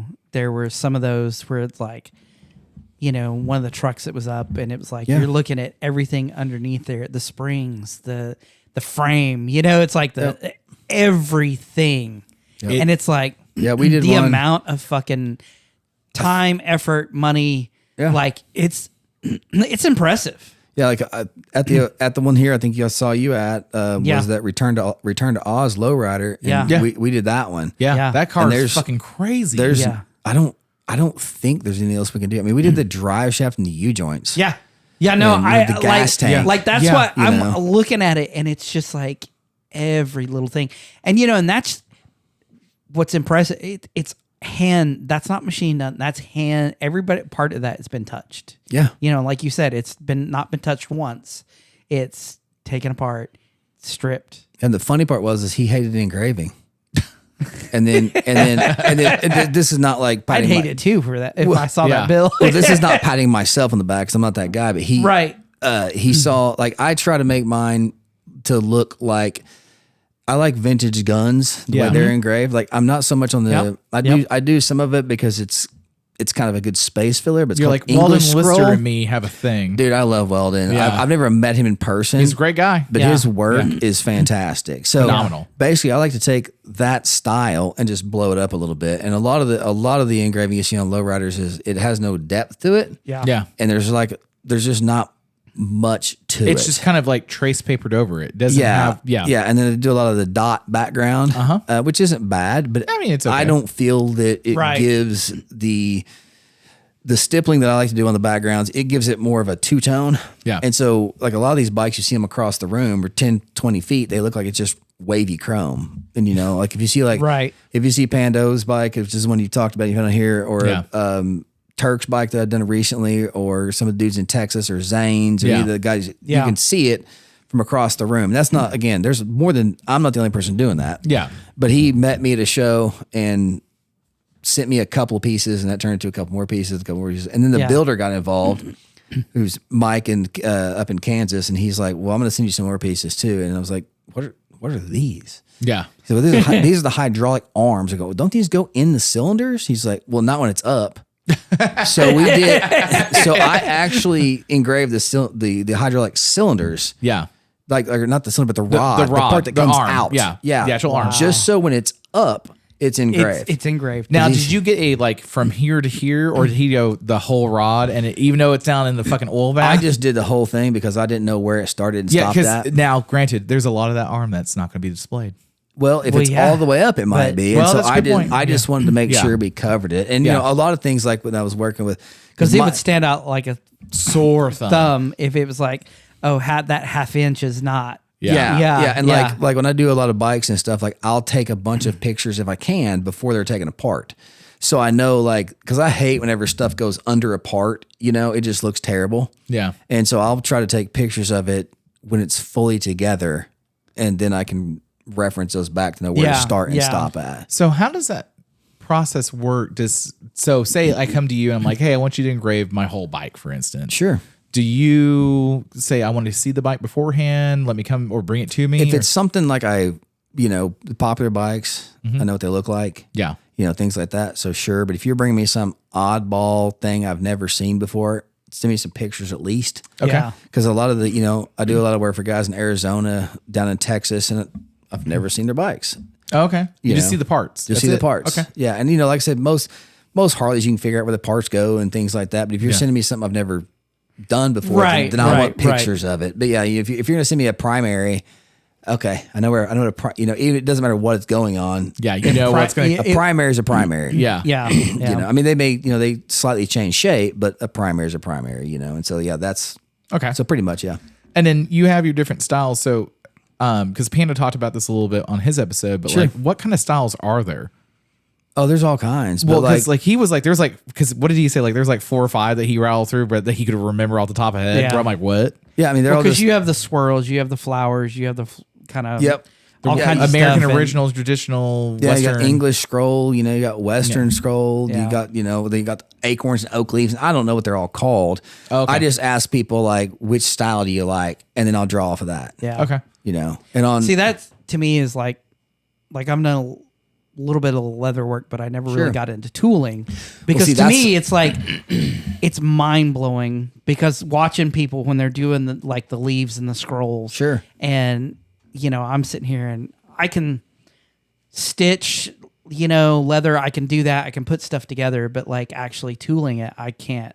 I can stamp is fine, but trying to like freehand, But see, that's where it started with me was Right. is, you know, I went from the upholstery stuff and then I got into choppers and I wanted a tooled seat. right. Okay. And so it was in Cycle Source magazine, probably Oh. like back in like 2000 maybe. Yeah, yeah. They had an interview with Paul Cox on there and he had like Yeah. a step-by-step thing. So I just followed, I went to Okay. the Tandy leather store. Yep. Yeah. Yeah. And, screwed, Yeah. and Yeah. screwed up a bunch of leather Yeah. and figured it out. Well, Been then, there, done that. Then once I got, let's say, proficient at that, I was like, well, I'm going to do it on metal. Okay. And it was the bike that really put me over the edge and wanted me to do it was Chain of Mystery don't bike know that Indian Larry built. Oh, Okay, Wait, yeah. wait. Hold on. You're looking at that bike, or you did engraving on that bike? No. I like that bike. Okay, I was like, wait, hold on. What was Indian Larry like? Like, hold on, he buried the lead for a long time. No, I didn't engrave that bike. No, I'm gonna be very clear with that. Yeah. The gentleman that did is the guy that I initially went and learned from. Okay. He's passed away now. His name was C.J. Allen. Okay. So he actually engraved that one, and so I went and learned from him. And this is no disrespect to CJ; he's an old school guy. His classes that I went to was in this place in Kentucky, I think it was, in this little farmhouse, and I really learned and I mean the very, very basics. Yeah. and Yeah. so I heard was- you were in a basement for a while, kind of. a Yeah, thing. yeah. Like, I'm not being joking about this. This yeah, is like what I was told. show up and he's like, okay, dude, go downstairs and on this bandsaw and cut these pieces of metal this long. And that was where we started because you gotta have metal to cut on. Yeah. And so Yeah, I started that, and then like it was hilarious. I'm like, have it at the stairs. He's like, turn off the damn light. I'm like, what are you talking about? The bait you could see through his floor, and so the light was Holy down there. And so so that was the kind of place it was. Now it was cool because of the history of him. Yeah. But at the same time, I feel like that was not the greatest investment of my time and money to learn from. Now, I don't know who that is. Can I ask more questions about that? Because you About kinda CJ or yeah, about CJ. of course, yeah. So, do you okay? Yes. okay. I care. Yeah. Fuck off. Okay, how did he want? Like, was he engraving rifles and guns and stuff? No, or- just motorcycles. And Okay. he was like pretty much retired, and he started some like I think it was a 1%er club. Okay. And had Sure, why not? done some things with that, and Right. and was trying and had got out of that, and was just an old retired dude, and like Okay. Probably wasn't just like, hey, I'm Fucking old. make a little bit of money and well, he kill a wasn't little even bit of offering time. classes at the time. I just saw him on the episode. It was like a biker build off. I was gonna say this had to be from Biker Build Off. Yeah, and and I remember like it was yesterday. Like he's like, oh, and he's like, oh, my frame's here, and he like drops a big logging chain, yeah, and that's what they welded this frame out of. yeah. And so then they had CJ come in and weld it. So I engraved the bike, and so I just went on the internet, CJ Allen, and I was like, oh, there's an ad or a phone number. I call Okay. it. It was the guy that built his website, and he wouldn't give me CJ's name. Right. So I waited a few weeks, called back, and said, hey man, this is one of CJ's old buddies. I lost his number. Can you give it to me? He did.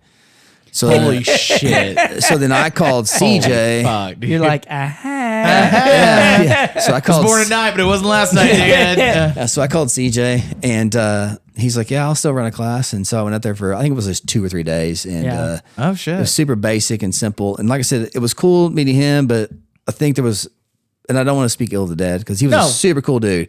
But, I But think- that was also an old school mentality. yeah, and I think he was kind of he'd already shut it off.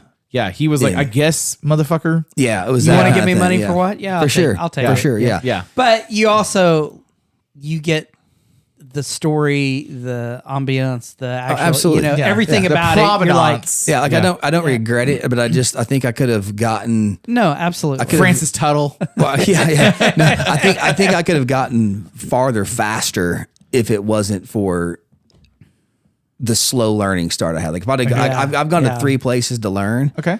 And the other 2 were phenomenal. Well, can I ask what the other 2 places are? Of course, yeah. So I went there. I'll just tell you in order. Okay. I went there first, and a number of years later decided I wanted to get into guns. And Right. all metals are different, obviously. Mm-hmm. And guns are very hard. Aluminum is very soft, and I didn't know how to use. And obviously, you've seen how small gun parts are. Yeah. And I didn't know what microscope to use or anything. And so, Oh yeah, I didn't even think about that. yeah, I spent. That's why I wear glasses now, because I stare through a microscope half of the day, and my eyes suck now. Yeah. So Yeah. Okay. these are bifocals. Yeah. So out there is nothing. Like I have no prescription when I look out. I'm just over here like, what's up, Ashley? I can see that perfectly fine. Yeah. It's up close. So Yeah. like Yeah. I- I've got the no lines also. yeah, I'm 46, and if my phone is full length, I can kind of see it without glasses, but with glasses, it's perfectly fine. So But I should definitely always call you and not text you. no, it's fine because I wear my glasses all the Got time. it, But got it. Just want to make sure. so I wanted to learn guns, so I looked up that, and there's a guy named Wes Griffin down in, I think it's Katy, Texas, outside of Houston. Yeah. And he runs a school down there. So I went down there and learned how to do guns and gold inlays and things like that. And so I got to where I felt really good with all the guns. Did quite a number of guns, and then I wanted to do more like decorative stuff on Rolexes. So Yep. I went to a guy named Jeff Park, who Jay Park, I'm sorry, in my opinion is probably top 10 in the world. Oh wow. Okay. And he's in Gilbert, Arizona, and Yeah. is an absolute badass. And so I went and learned from him last year in, I think it was March. Okay. And he runs a class that was for a week. And Your cases are your watch cases are legit. thank you, sir. Thanks, sir. Yeah, And God's honest truth, I don't touch a candle to what that dude does. No. I get it, but because there's levels to everything, and I'm okay with that. Yeah, And, yeah, but Jay Park is, he's top notch. Just Yeah. so I mean, like a style, whatever. But the also thing I like about him is a lot of these dudes are like super, super, super good. They keep that knowledge. Yeah. He runs the gatekeeping. classes all Yeah. the time. Yeah. And has a very nice studio out in Gilbert. It's a cool place to stay. I like Right. Arizona, the desert, and that kind of Yeah. thing. No shit. So it was a great, great time and a great experience. And I'd recommend, he does everything from basic classes all the way to Rolexes. So you can go in there never knowing how to do anything Oh, that's wild. and kind of skip the CJ Allen starting point thing. In the basement. Yeah. And again, that was a great experience, and I'm glad it went that way. Yeah. But this would have been better for my career overall. Was going Yeah. there Yeah. first, Yeah. and he's a solid dude. He actually just had his kidney removed. Oh, shit. Yeah, I think he had some sort of cancer when he was 17, like stage 4. Beat that, and then I think some of the effects of the chemo and things it gave him messed up his liver. Okay. And so he just had it taken out. So he's taking the rest of the year from teaching classes off, Yeah. but he'll start back in the summer, or back in January or February again. So But yeah, how that did was a you- great class. How'd you find him? Jay? Yeah. He's just super well known. Okay. I mean, everybody. I mean, if you're in the engraving world, Yeah. there's a few guys he's Right, one. He's one of right. them. There's guys in Ukraine, and there's a young lady.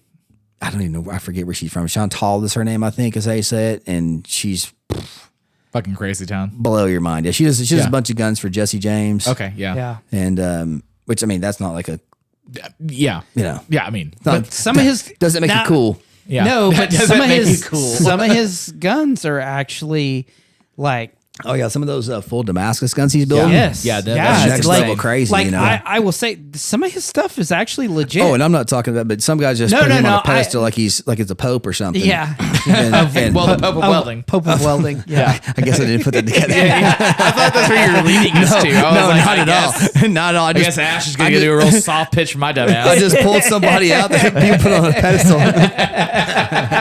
No, I mean, that's one of those things too, is it's like to someone from the outside perspective, like it's an art style, and Sure. you're going to hear about your Rembrandts and, Michelangelos and all Sure. that stuff. But, for us, like guns, like everyone's gonna be like, oh yeah, Jesse James was in firearms. Like, oh yeah, Yeah. like that's cool. But Oh, for sure. And he makes some nice Well- guns, and you pay for them. yeah, Yeah, no shit. I mean, when I first got into like shotguns, so Sure. when I was living in Alaska, I was competition shooting. Okay. And so this was my first foray into it. And this is back in the 90s. And I'm, a lot younger, a lot poorer. And so I spent like $4,000 on over and under, and like there were guys I was shooting with that were spending like $30,000, Which is insane. Which is insane. Yeah.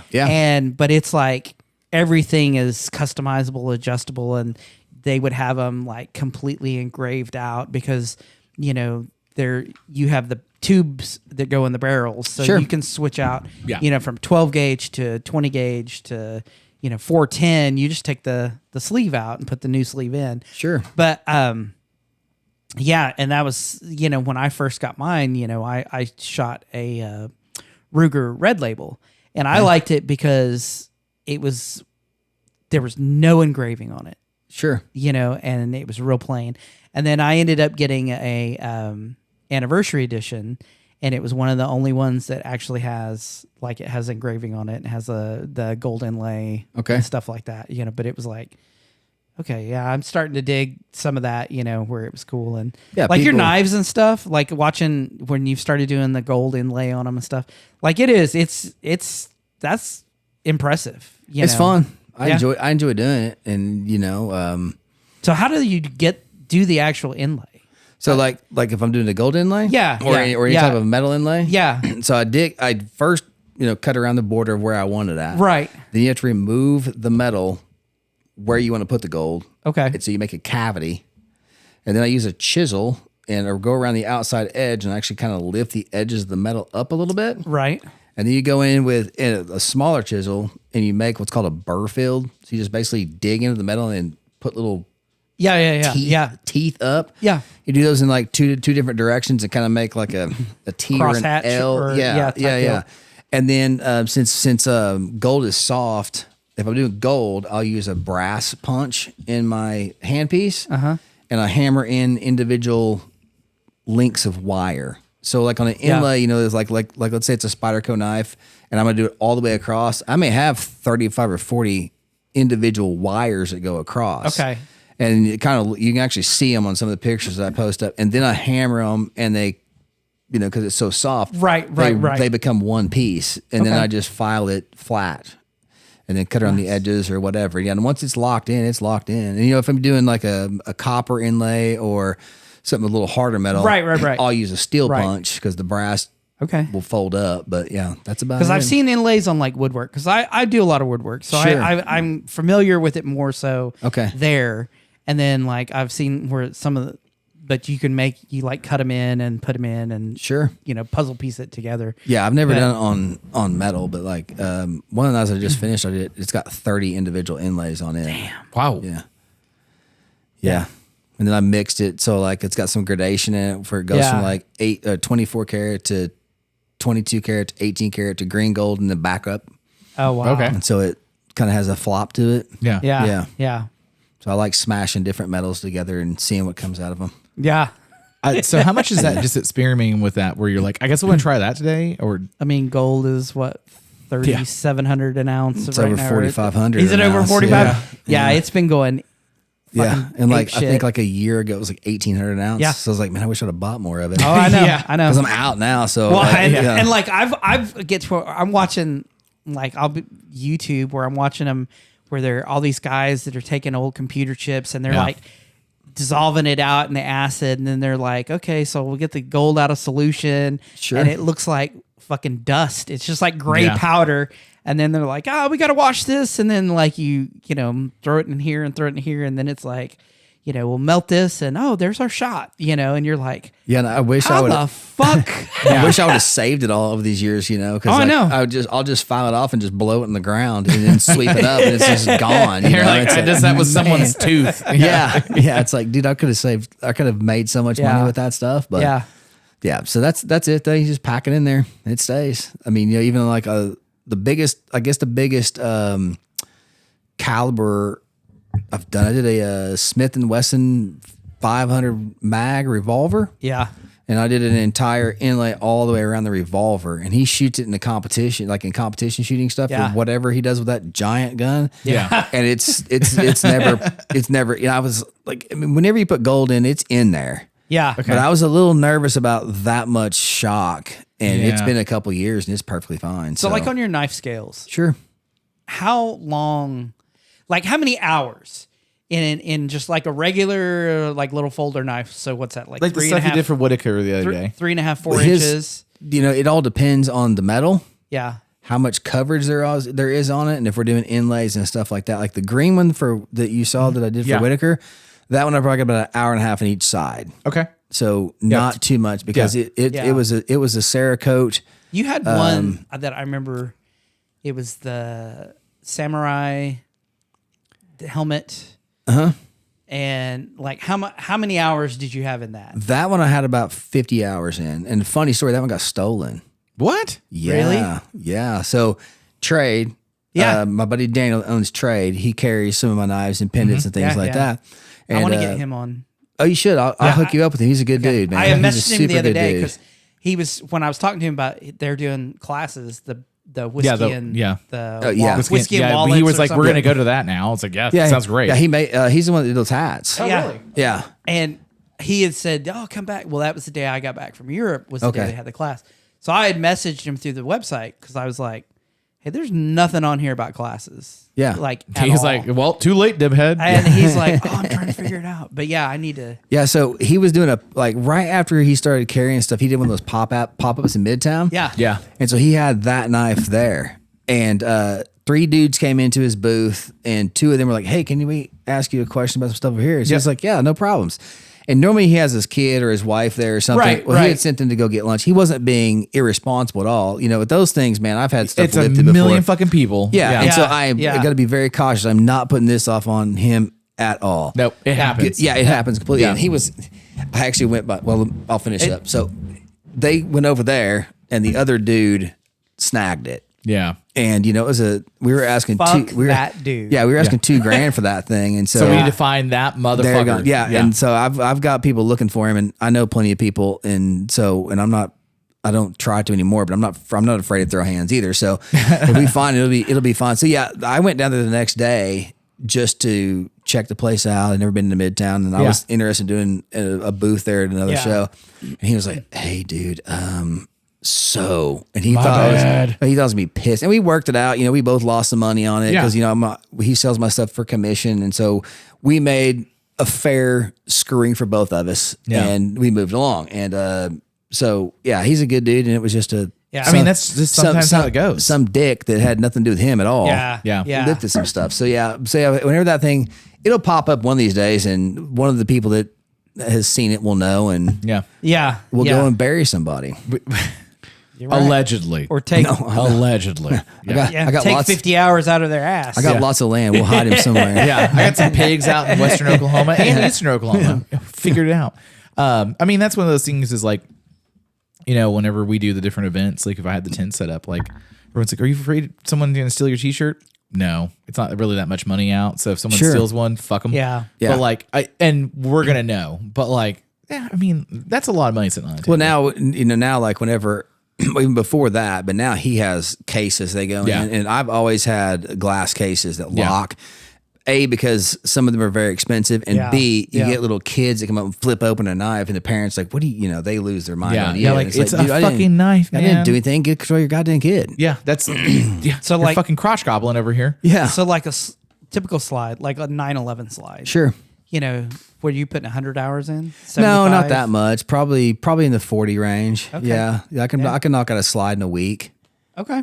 So on a Monday morning, you get up Sure. and you're gonna go gravel ride for a little bit and all that stuff. I do And- that in the evenings usually, but yes, I always think it's in the morning. So you're posting it early in the morning. I go in the gym usually in the morning. Okay. Yeah.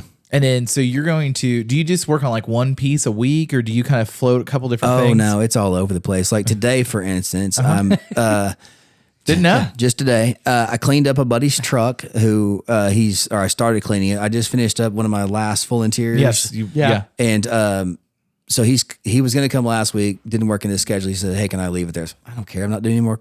Stay there till June. I don't care. Yeah. So I I'll started. drive it. I started cleaning it today, and then I've got a couch that I'm finishing up for a client. Okay. Yeah, every once in a while I'll do some home stuff, and they've been a great client over a number of years. They've become friends, and so they asked, and so I said, "Yeah," and so did that, and then worked on a knife, and then worked on a motorcycle seat. So that was today. Yeah. And so there's hardly ever, like if I'm doing some of these bigger projects, I will work on stuff for days on end, but usually I have to kind of jump around to keep this client happy, that client happy, that client. Yeah. They all want progress pictures. Yeah. That's what I was going to And ask so- too. Is do you send out progress photos or all the time. And then you ever do anything for yourself? Like, Yeah, I've got a. do you have an EDC where you're like, oh yeah, check this thing out? Yeah, I've got a gun that my wife bought me, I think 6 years ago. Okay. I'd say I'm a quarter way through that one. yeah. And, yeah. So, Yeah, kind of every now and then you're like, maybe I should do that and do a little yeah, bit, and then yeah. Have you changed 15 minutes styles go- on it, or do you think? yeah. Okay, I actually had to have, the slide sanded off Okay. because it looked terrible from 6 years ago. Yeah. Because you've learned and grown so much in 6 years. Yeah. Yeah. So that had to go away. So yeah, that happens. Yeah. Yeah. And like,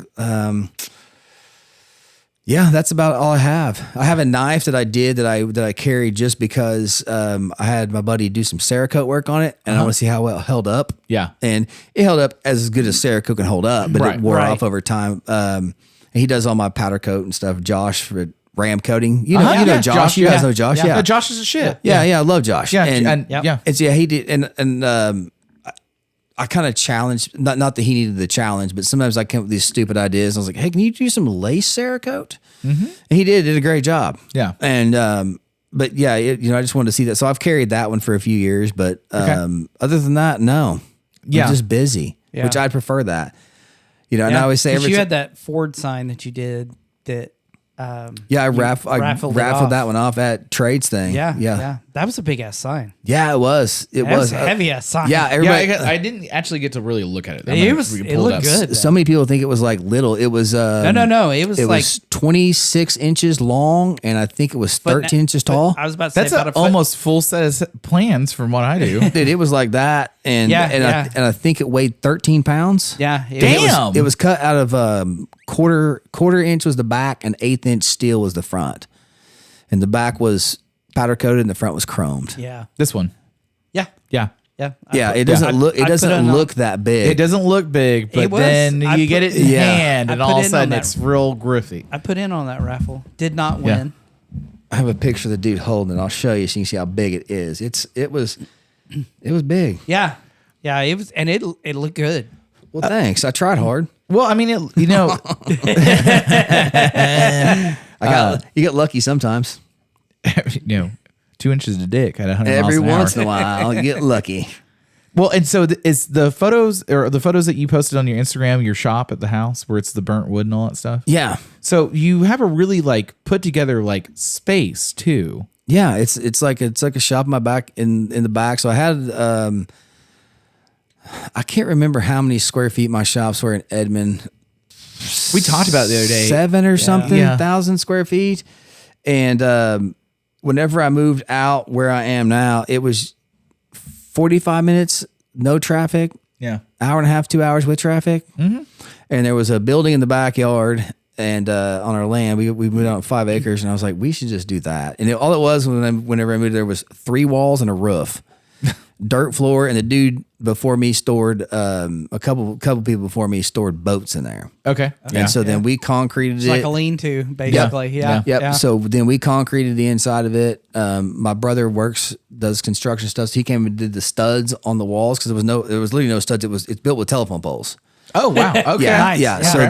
the guy that lived there a couple before me, he worked for OG&E. Yeah. Yeah. I And so- know old exactly telephone- who you're talking about now Yeah, so he because had- one of my trailers is floored with that. Yeah, so he had telephone poles as the supports on it. Yeah. and so they'll last forever. Yeah. And so my brother came shit. out and did the studs on the outside edge, and then whenever we built the house, waited until the idiots from the city left, and then I did the rest of the work myself. Yeah. because I mean I live way out there on Lake Thunderbird, but somehow it's still in city limits. Yeah. Yeah. So they wanted to check everything, and I was like, no. And so they started asking questions. I was like, we're just putting tractors back there, Yeah, and because it's I mow with a 1956 Ford 800 tractor. Yeah.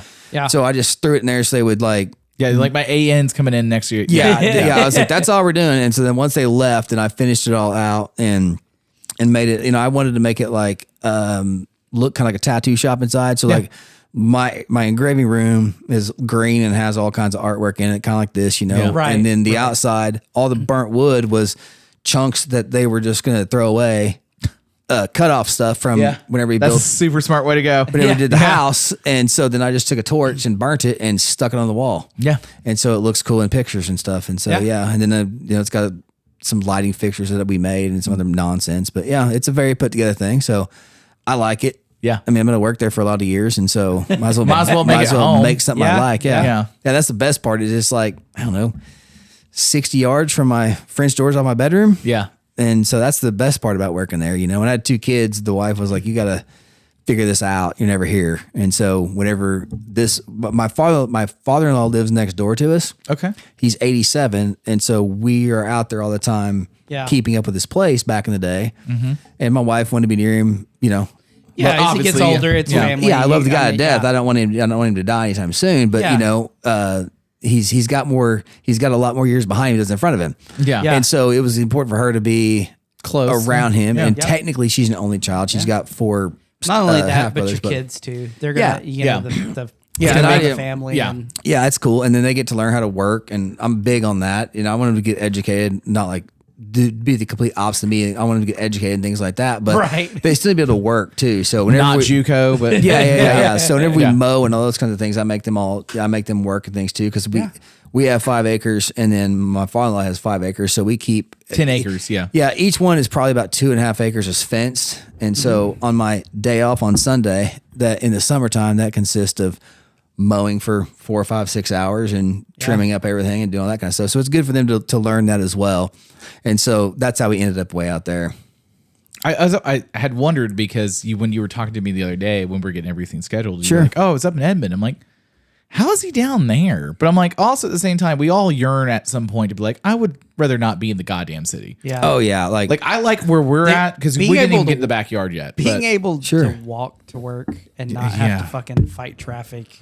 Oh, dude, like coming here, Dude. coming here was murder. Yeah. Like, you're like, I want to kill somebody. Currently, my job site is from the other wall to the other wall. Like, I get up and I work at my computer. It's great. Sure. Like, I fucking love it. Other than you're staring at a computer all day long. Yeah, well, you know, that's... I can't do it. I mean, I'm glad there are people that can and do, but it's not for me. Well, that was my dad when I grew up. You know, he was working at FedEx, and then he was a machinist by trade before that. And he was like, I just really want you to have something where you're not getting beat up every day. Yeah. I was a lube tech at the Midas that's at 33rd and Broadway that also became a dispensary. Like, there seemed to be a lot of those for a while there. Yeah. And now they're all close. You know what's funny? Everybody was going to make their millions. And what was funny was, I don't know for sure, but when we were doing Edmond Bike Night, I would go past it. So it had been painted black and red. Oh, I know what you're talking about. Yep. And then it never opened, as far as I could tell. Like, oh, really? Yeah, I saw it because it was it like Firehouse or something?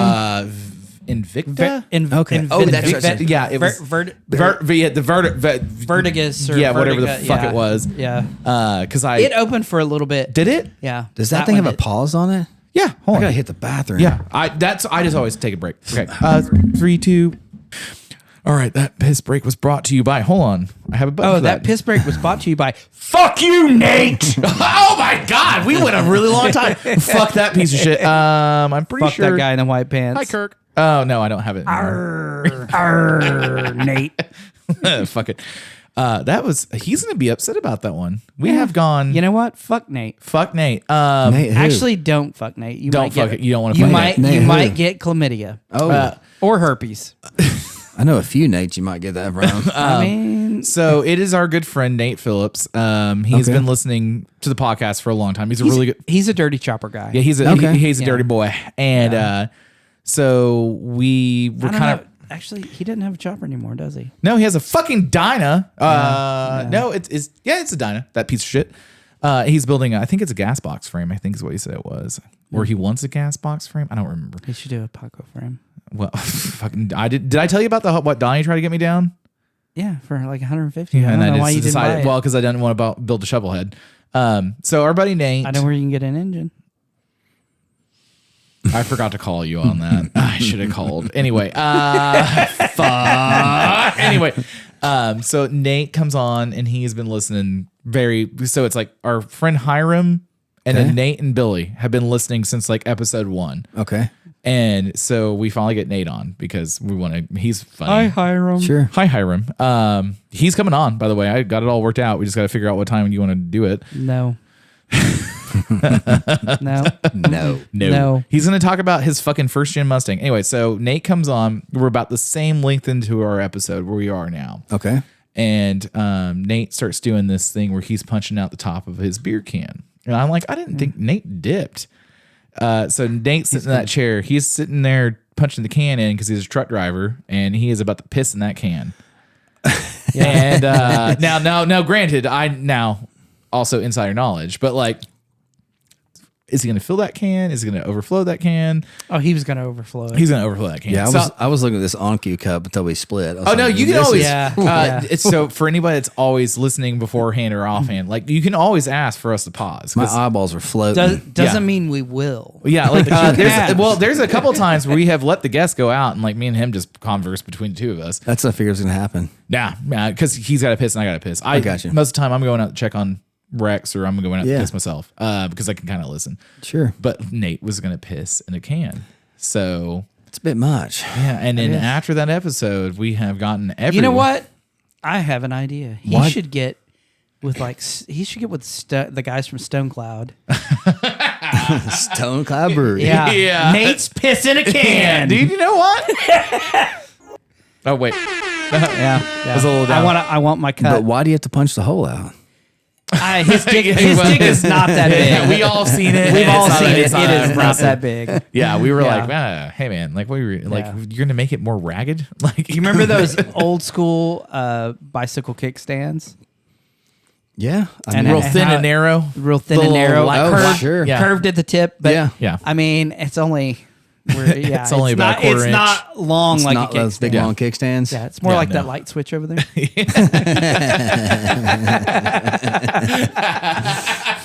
He's gonna be lights. like Yeah. fucking hate. Yeah. So- There's a reason why you can't keep a woman happy. Never even met the man. I'm talking trash about not poking out the can. the best part is everyone does it. Yeah. It's a show. So we went and had Frank. What Niken Nyakins. Knockins? Is that how you No. how Nyakins. yeah, that one. At Speed Dealer on. And so we started talking to him. You would not make it in Europe. I was just fuck you. Yeah. Anyway, fuck you. I wouldn't for sure. I know, but he's trying to speak another language. You'd be like, I barely speak English. Yeah, mean, true. I'm fucking hobbling my way through my life. Yeah. And so we get Frank on. He's a pretty important guest. And Okay. we're sitting there talking to him. And we tell him beforehand, we have a running joke about saying, fuck you, Nate. Okay. So Frank was born in Amsterdam. the Netherlands before. Rotterdam. Yeah, Rotterdam before his parents immigrated in America. Okay. So we just told him the joke real briefly. Hey, if we pitch it, you don't want to say anything about it, we totally understand, but it's a joke. And he was like, okay. And then he says it in Dutch. And then like a couple of minutes later, he goes back and goes, fuck you, Nate. And I was like, oh, good. This is So great. you're gonna have to edit this out because now Nate's gonna know. Well, who said this is going to be in the line for that one? I'm the one that puts them out. Anyway, so so the engraving side of things, Yes, sir. I might have missed this when I was pissing You're fine. earlier. He did. Kids. How? I'm telling you. Telling me about it. So He's up running around with scissors. so you see, Gingers. well, yeah. So you see the guy on the on Biker Build Off doing it. Is Correct. that the first time you thought about doing it, or had you thought about it before? No, I thought about it beforehand because whenever I got into choppers and started tooling leather seats, it just kind of made sense as the Naturally. next step. Yeah. Do it in metal. But I just had, this is 2003, 4, something like that, So you were Yeah. watching Biker Build Off back in the day. Oh yeah. Okay, I I just- just well, I mean, 'cause- probably like every one of them. That I didn't really catch all the West Coast chopper shows. Or, I mean, Yeah, I'm sorry, not yeah. West Coast choppers, but the bike or the Pimp Your Ride.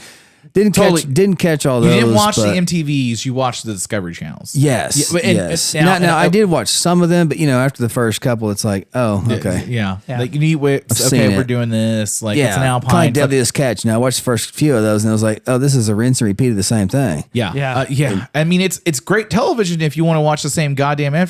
Sure, sure. Oak See, when Island.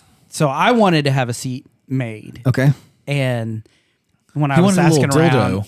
Yeah, well, I've put some. look, who said little? I need big. Have you seen my ass? I have put in a couple things called a vibrator before. Oh, you have? Oh, yes. Yeah, yes. I looked at a BMW seat that had it in it. Yes, have I've been requested. I have a Harley, so my shit rattles and vibrates anyway.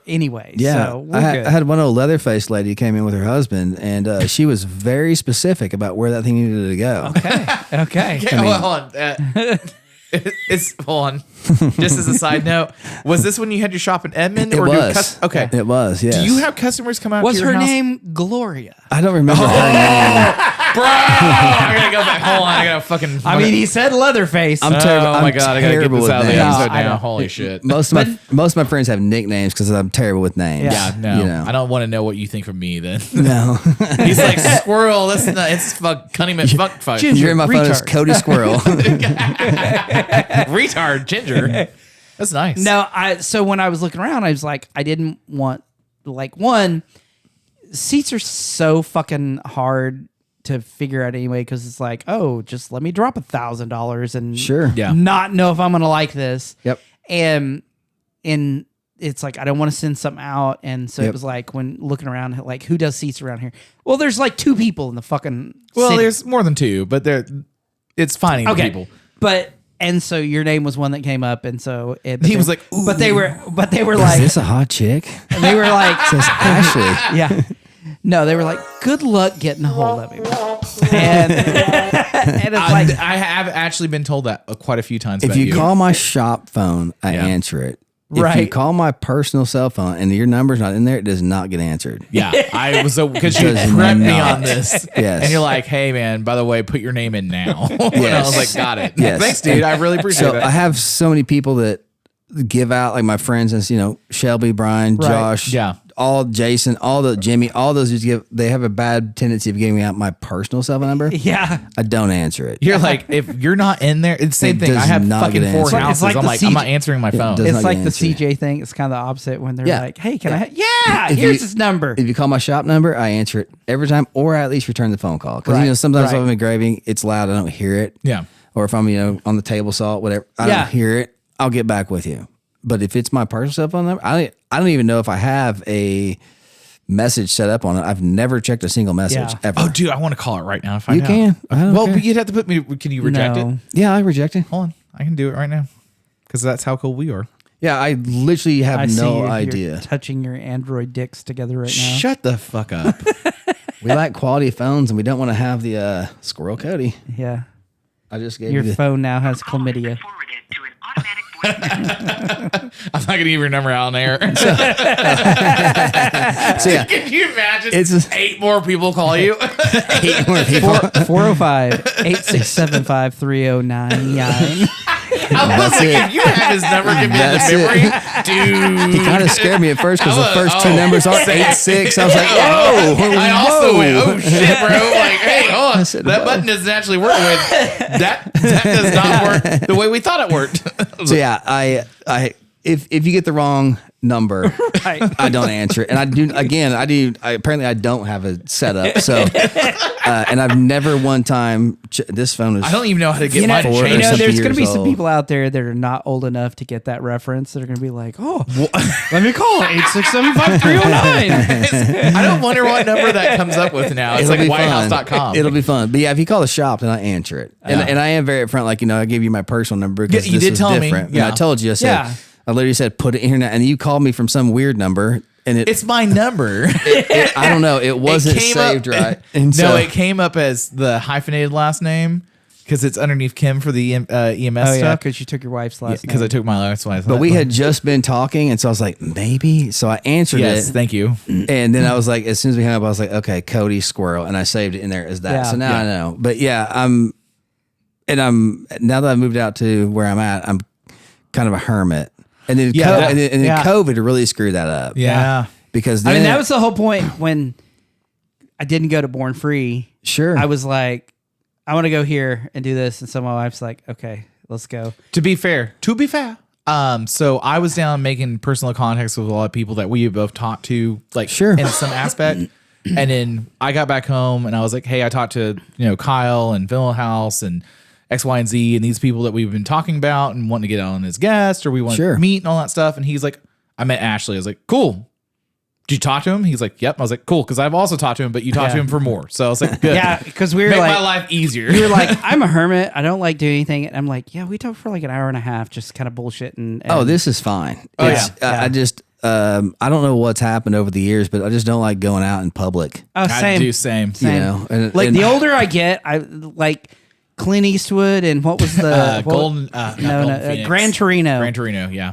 I'm like, yeah, I totally understand that, man. Yeah. More and more and more. I enjoy going out and like, and this is something that we talked about at Born Free. And someone was like, oh, it's actually you. I'm like, yeah, Sure. same guy on air as I am. I just 40, 50 people all of a sudden. I'm like, I'm just kind of good. Like if it's like kind of a steady stream all day Yeah. where I'm hanging out or we're doing at a party and it's people we all kind of know or Sure, that's different. yeah, but like, man, if it's like 60 people I don't know, fuck. Like I met you at Shelby's shop at his open house thing. or whatever. yeah. And I was in, And you were out. and I was out. Yeah. And I'm notorious for that. Everyone, kind of knows. Like if I'm like, hey, what's out? I won't say anything.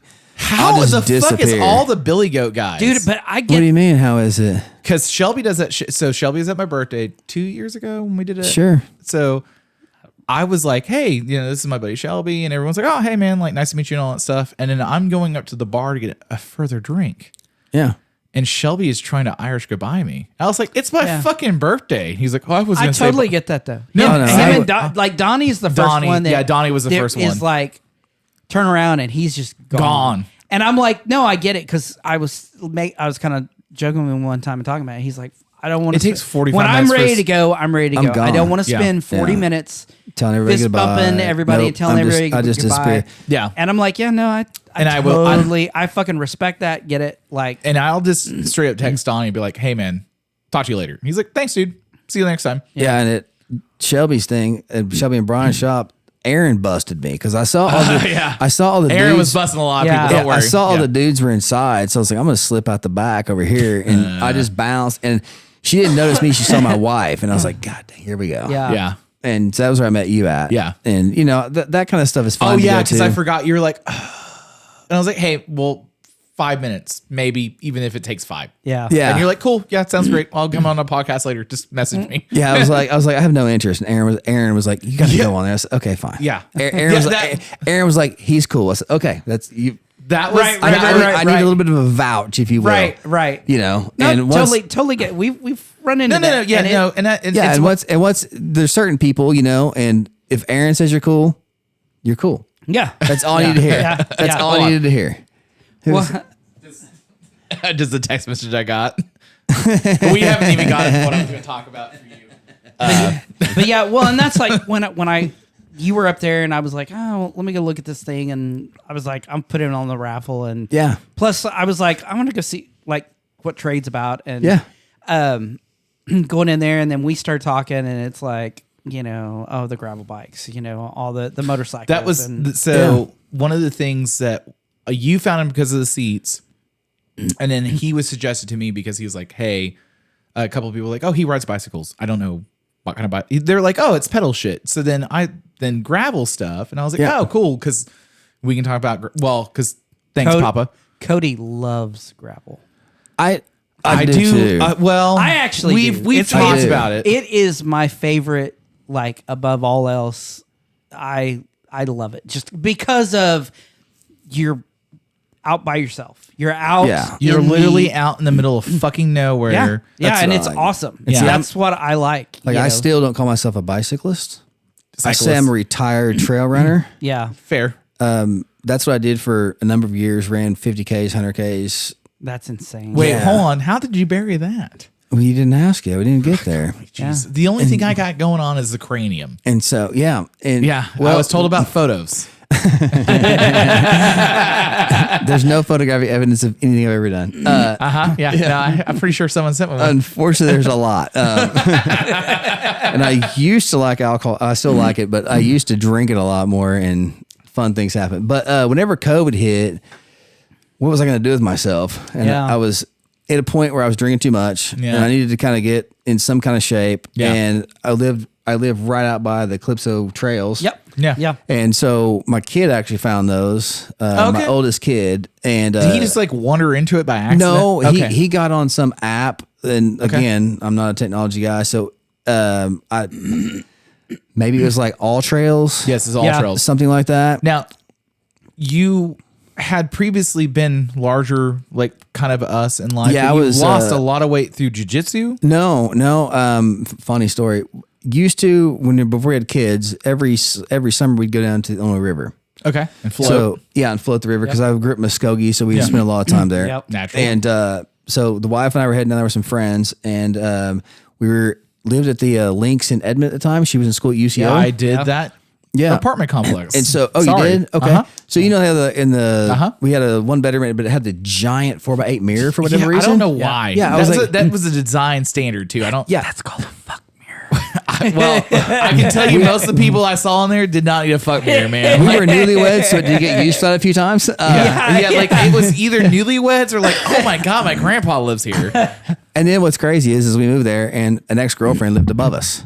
But luckily, it was like one of those short, like 3-week girlfriend things, you know. Yeah, you're so, like, oh, that's. and I saw her Jennifer. twice, and she was super quiet and great neighbor. But anyway, She was like, no, yeah, Just yeah. no. She was like, I don't know. So you know, we're going to the river, wife, and the giant 4x8 mirror comes into play, but not from what you said. Right? Yeah. So the wife's over, you know, she's a little skinny thing, trying a little bikini and stuff, and I'm putting on my board shorts, and I was like, "Did you dry these really hot? Because these are a little." Is the laundry fucking my These are, shirts up? These It's are a weird. little tight. You know, I was like, I haven't worn them since last year. Maybe that's what it is. Yeah. So same.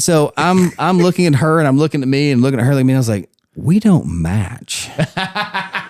So that was kind of where it started. And then she left and had to go do something. So I stood on the scale and I was like, oh my God, you know, I'm 6'1" ish and I was 252. Okay. Yeah. And I was like, okay, I got to do something about Is that this. So your biggest number you got to? that was the biggest number I got oh, to. good. Yeah. That's not too bad. And so I went not great, but- I went that weekend, drank everything I wanted to, ate everything I wanted to, and then the next Monday went to the gym. It did not lose weight properly at all. Like I took an 8-ounce piece of chicken and cut that into 3 pieces, and took 1 can of vegetables and right. cut that into 3 pieces, and that's what I ate. Yeah, and then I'd go to the gym and run every day, and I think it was like 90 days. No, I'm sorry. It was 65, 70 days. I lost 60 pounds. Yeah. Yeah. So it was not healthy. It was the wrong way of doing it. Right. Yeah, no. Right. When the wife and I were boxing, I went from, so I had a car accident. I went up to 330. I got down to 260. We went through our honeymoon in Europe and I went down from 260 to 230. Okay. Got back home, was doing a bunch of kickboxing and boxing and all that. So that's when I was riding the lake on the Specialized on the LA. And I got down to 185 and everyone's like, oh man, you look great. I'm like, nope, no, I don't. This is not good. They're like, what? I'm like, I just wanted to see what I could do. Okay. This is a challenge. Yeah. This is the worst thing I've ever done in my life. Like it fucked my whole, it fucked everything up. Why is that? I was eating 2,000 calories a day and I was burning like 4,000 calories a day. Sure. And I was working out like 4 or 5 hours a day. I wasn't working out that much, but I would just run like 5 miles every night back when it was Southern Athletic and See, I got up to 8-9 was open. You hit 4? yeah. Yeah, when I hit 330, like I was with the wife and she was like, it hurts for you to be on top of me. And I was like, okay. And I'm like, well, how about we try dogging? She's like, nope, not that. When I was all pissed off because my wife never told me. Oh no, mine just waited dis- until the last minute possible to make me feel terrible about I it. just discovered that I was a heavy guy one day. I was like, Yeah. God dang it, lady. Why didn't you tell me? And she's never been big. You know, she's a real thin lady. yeah, And I she was is like, very, very thin. Yeah. Yeah. Other than her, she got pregnant. Yeah, I got big. Which is then acceptable, obviously. Ended up with the diabetes. Okay. He got And to so- where multiple people will text me like, hey, send me the photo of Moppin being Peter Griffin. There you go. Oh, wow. That doesn't even look the same. That's me at 252. Yeah. So, I was a big fella. So then COVID hit and I just needed to do something. So I started trail running. Okay. And I played soccer from the age of like 4 or 5 till I was 28. Till you broke your foot? Oh, no, that didn't Oh, stop okay, it. okay. No, not even close. I've had all kinds of things. So, and then, yeah, you look completely different too. Yeah. Yeah. Which one is it? It's the That one? Okay. Yeah. And so I'd had ACL reconstruction. I blew it in a jiu-jitsu tournament down in Texas, down in Houston. And that was still giving me some, they did a great job, but I didn't rehab it properly and things like that. And so started trailer running a lot. And I have a very addictive personality. Yeah, So same. I went from 0 to 100. Uh-huh. And ended up hurting a bunch of things on myself and ended up with 2 knee surgeries last year. Yeah, you were telling me about And that. so that ended my trail running because I'm now 60-ish% bone on bone in my right knee. Yeah, it's not great. And to so keep my pushing doctor it. said, hey, Dog. he said, do something else. He said, swim or bike. And I was like, I don't want to swim. Yeah, too I don't much. know how to swim, man. Did I I did know not how, know but I was it was like, I don't wanna possible swim. to sweat while you're swimming. Oh, yeah. You Oh, can. yeah. Oh, Yeah. no, trust Yeah. me. Because I started I started running and Yeah. walking. Okay. And then I started running and then riding also and Sure. got into doing triathlons. Okay. Yeah, I've never done one of those because of I never wanted to bike. Funny enough, Right. You know, the running Right. and the swimming didn't get it, but I never wanted to bike. And then whenever he said swim or bike, I was like, all right, my buddy Jason bikes. Uh-huh. I'm gonna say this out loud because he needs to bike more. Damn it. I'll beat him into it. He got me into biking, and then he rides me once a month or something. I'm like, hey, dude, let's go. He's busy, got kids. Yeah. You know, our Yeah. kid who teaches wrestling, all that kind of crap. So last year in October was my first ever ride, but much like everything, Yeah, I 100%. go I thought crazy you've been with riding it. for years. Okay. No, like 6 weeks to the day after my very, very, very first time I was ever on a bike with Jason. I didn't know how to shift my bike. I had never clipped into it's not that one. I got that one Right. in August. Yeah. And so like he had to tell we met at Draper and he had to tell me and help me do this. He just laughed at me, waited me on the top of every hill. 6 weeks to the day of my very first ride, I went to Pawhuska and I rode a 50K gravel bike and had never been on gravel. Right. Ever. Holy shit. Never. Yeah. And went and did that. And since then, I've done a few events. I did one last weekend or weekend before Yeah. in Tahquah. Yeah, that Tahquah. one was a Yeah, party. the Illinois River Ramble. Yeah, that was a good time. The elevation up there, though. What's the elevation on it? Is it close to Probably about Bentonville? probably about Everest. $4,000. Everest. Oh, fuck. Yeah. So It's yeah, Bentonville. Everest. Yeah. Yeah. Dude, there- I was gonna say because we were gonna do the rule of three a couple years ago, and we I just signed wanted- up for that one. I've done. Oh, man, I I've want to go done- do it, but I'm every time I'm never ready for it. All I hear is little bitch, little bitch. I'm a little bitch. I'm going. Do you want me to put it in your face first or your I- ass first? Because I'll meet them around both sides. Are you gonna put it in my face and ass like when I took you on a gravel ride, the first one up in Guthrie? Fuck all of your fucking This motherfucker was like, oh, Yeah. you bought a gravel bike, you're ready to go. I'm like, okay, cool. And I'm like, why is this such You're like, I can do it. I can do anything. yeah, well, I put my mind to it and I could do most of it. How long? Okay, now to be fair, because someone did ask the other day, because they're like, I'm trying to get into gravel biking, and I was trying to explain the first time I went out, we were on a 10-mile ride and I made it through 6 miles of it. Yeah. I don't really remember. I feel like it was kind of equivalent because they were about the same road bike level. I thought we did like a 20-mile, and you made it about 6 miles. I don't remember what it was. I remember it was not actually, flattering. It was- no, because we made it to breakfast. So yeah, we did a 30-mile. Is what We it did a was, 'cause 30-mile. We, Okay. we left from Charter Oak and went up to Guthrie, And then got we had breakfast, at and the then- little diner, And there I in stopped Guthrie. at a lake, and then Stuart Yeah, that hung was out. Guthrie Lake, I and couldn't- then I went and got the car and came Yeah. back and picked you up. So someone was like, "Is it legitimately?" And I was like, "Well, the decomposed granite's different. Type 57 gravel, all those different gravel types. Like when we it's go about 1.5 times harder than Yeah. road. when we go up to like Piedmont and all that stuff, that's a completely different gravel than like you'd see on the K Trail. Oh, dude, the Illinois River Ramble or whatever it's called.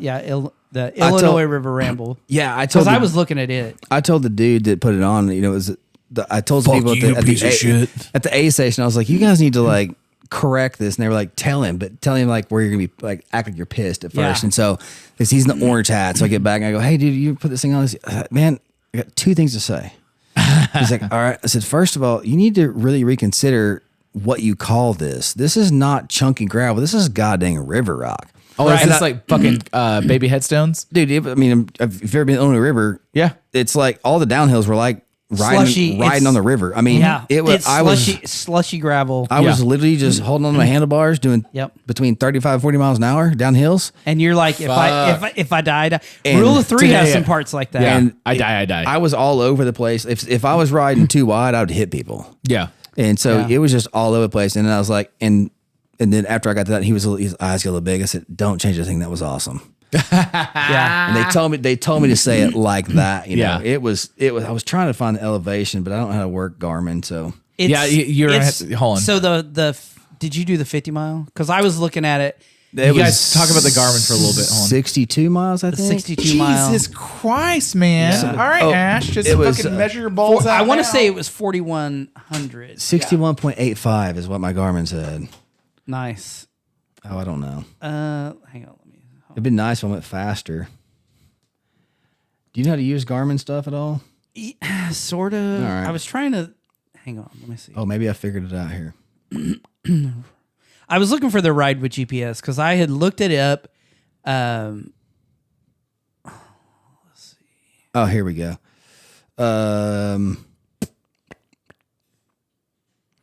I found the elevation stuff. People be like, "What are you idiots talking about?" Because so my parents have a place right there outside of Tahlequah. They actually on Lake Tenkiller. They have a house on Lake Tenkiller. Okay. And so I go to. Did you say it was on? It's in Paradise Hill. Oh, you know what? I downloaded the thing on Ride with GPS. Yeah, it's on Ride with GPS because I was looking it up. But I have it. I bet I can look it up right now. Because I was looking it up because I was like, dude, I could go ride that. Okay.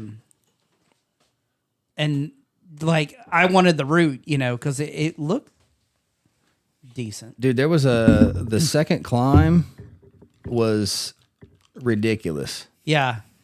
Rule of three There's the chart. is Oh gonna, Jesus! Fuck! Hold on. Rule of three is gonna fuck your world. So you climbed just over 600 feet elevation wise. Well, no, that's just the Yeah, because total your minimum height. That's a total height difference. I can't find the total climb. I don't know how to do that. I just switched to Garmin, so I don't know how to do that. The Garmin's are nice, but yeah, it's the same thing where I'm like, I don't know. I had a Coros Global, which I love that watch, but it broke like 2 weeks out of warranty. So on the 30 mile, Dude, you were fucking Assholes. cooking it. What's your base heart rate? so there's do you know? 40, like when 41. I'm just sitting here, Uh-huh. about 35 or 40. There is 4,100 feet of elevation on the 62 mile. It was how much? 4,100 feet Yeah, of that's how much. elevation. So you need to make sure because so I used to when I was doing boxing. Sure. I always had my heart rate was set to what I thought it was originally.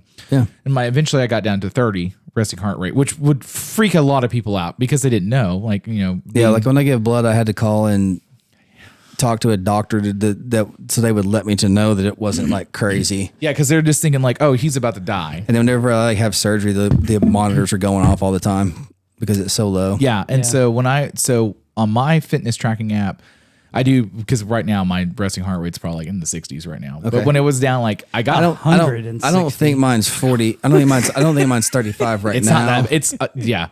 Oh, it says, let's see, my resting on this is 42. It used to be in the 30s and I was Yeah. running all the time. Yeah, so Yeah. when but I'm I still not in as good a shape then as I was now, or am now. yeah, so when I was running a 5K twice a week and then biking and then doing kickboxing and all that stuff, I got down to where I was like, I think my lowest was like 19 because they were like, that's kind of to a level where you shouldn't be at. So I'd have to adjust my tracking app to make sure that because my zones, because it was the same thing, they're very similar. My zones would get all fucked off because it'd be like, oh, well, you're like your zone 1 is where you're actually topping out on that. So you have to make sure. So I've never one time looked at a zone. I don't even know what that means. So we did it for target training for hits, but It's for weight loss. yeah, because I was really trying to lose a lot of weight. I got you. Yeah. Yeah, I went hard in the paint on like how lean down can I get to a point where I don't care. And it was about 184. And after a little bit, I was like, I don't want to do this because I had people at the office like, oh, can you not lose weight like you? Nope, don't do that. Nope. So rule of three, Okay. is a good time.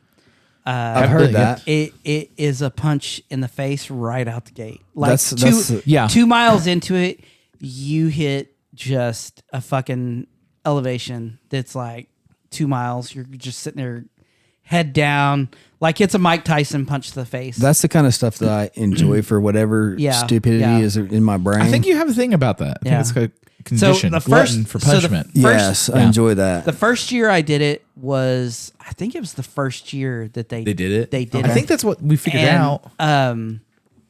I, was like, I didn't train as hard as I should. Sure. And was like, I didn't go Bentonville and train either. I just like, I'll ride around here. Hefner will be great. And or even Logan County, trying to ride some out there.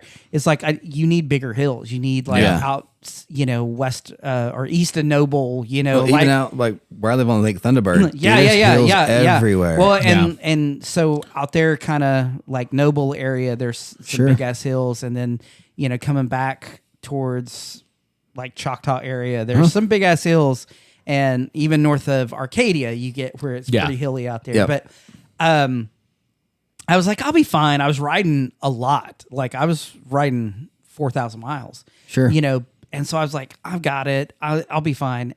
I was not fine, and I made it 26 miles. I was doing the 50, and I made it 26 miles, and I cramped up, and like said you were done, huh? Both legs were cramping. I couldn't.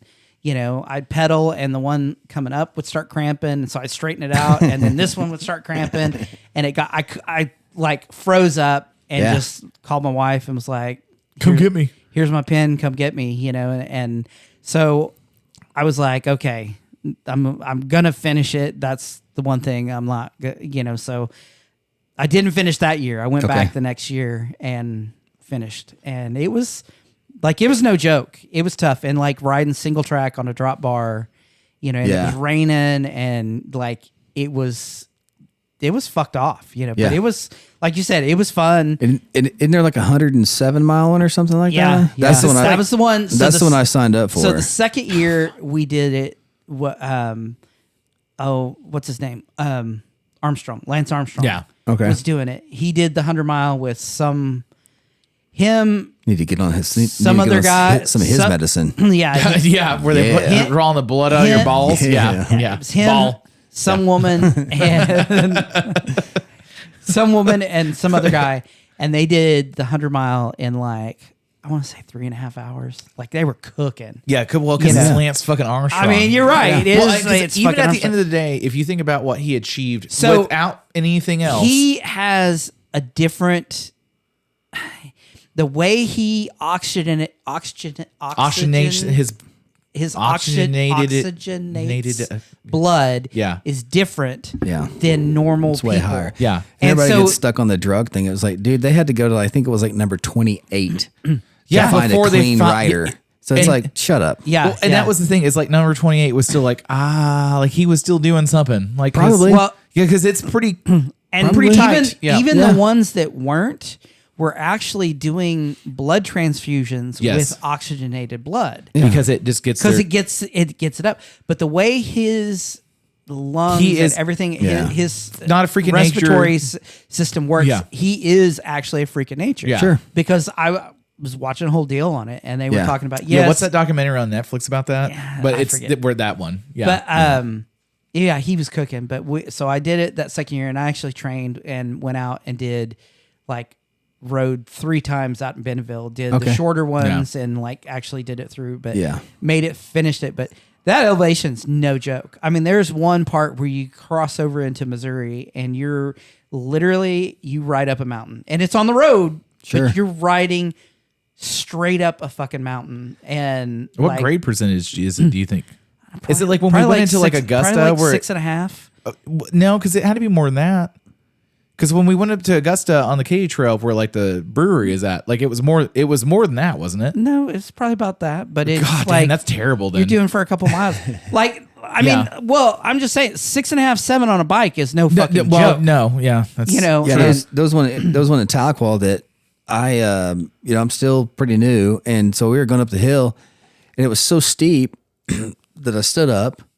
But then I had no traction. Yep. Yeah. So I was spinning, and so I had to hike a bike it up 2 of them. Yeah. And I've ridden all out by my house and in Arkansas and everything. I've never been on anything that steep before. Yeah, it's crazy when that gravel, happens. and they did it. It was like there was 2 like that. They were both within the first 3 miles. Which you're like, fuck my life. Like, what are we doing? At least we got it out of the way. That's at least a good point. We got it out of the way. Yeah, like when I got punched in the nose immediately, and now I got that out of the way. So when I finished the Rule of 3, it was 50 miles and it was 4,100 feet in elevation. Yes, you did basically the same as I did in 11 less miles. Yeah. Yeah. But I met a and I dude- burnt 2,800 calories. Which seems like that's not the right amount because you should have burnt way more than that. With I mean, I don't have any idea. Yeah. Yeah, I met a dude there at that ride named Jimmy. He's from somewhere up this way in Oklahoma City, and he actually like kind of helped me out and gave me some pointers on how to get up hills without Dying. spinning my Yeah. no, without just spinning out because Yeah. you know I enjoy riding gravel more than anything, but there's just not a lot down by where I live. yeah. Yeah. And so I would say 90% of my riding is on the road, which drives me crazy. Yeah. But Yeah. when you go from that to then jumping on the gravel and Yep. then never ride on that chunky gravel like over there Yep. before. But like you said, I was doing 38, 40 down hills. Yeah. Yeah. Dude, fucking Hold- slow and holding on downhill. for dear, Yeah. holding on for dear life. I did one in outside of Fayetteville that was called the Hazel Valley Rally, and it's Okay. put on by the Rule 3 guys. Okay. And it was that way where there was a switchback. You're coming down the backside of a mountain, and it's a gravel switchback, and it's that deep, river gravel. So Yep. you've got no fucking control. And people are passing me 35, 40. And you're like, I what the was fuck is wrong with you? I was literally, I had my brakes holding white knuckle going, You're like, I'm trying to slow experiencing- down. yeah. Like to the point I didn't have brakes when I finished. I You burnt experienced out fake my fade brakes. and then brake failure. Yeah, but I'm just like, Nope, I'm was gonna, just- I'm gonna fucking die. I was just going. Yeah. If I fall down, I fall down. Does that Yeah. goes back to that whole thing that I'm missing that part. This could Yeah. hurt.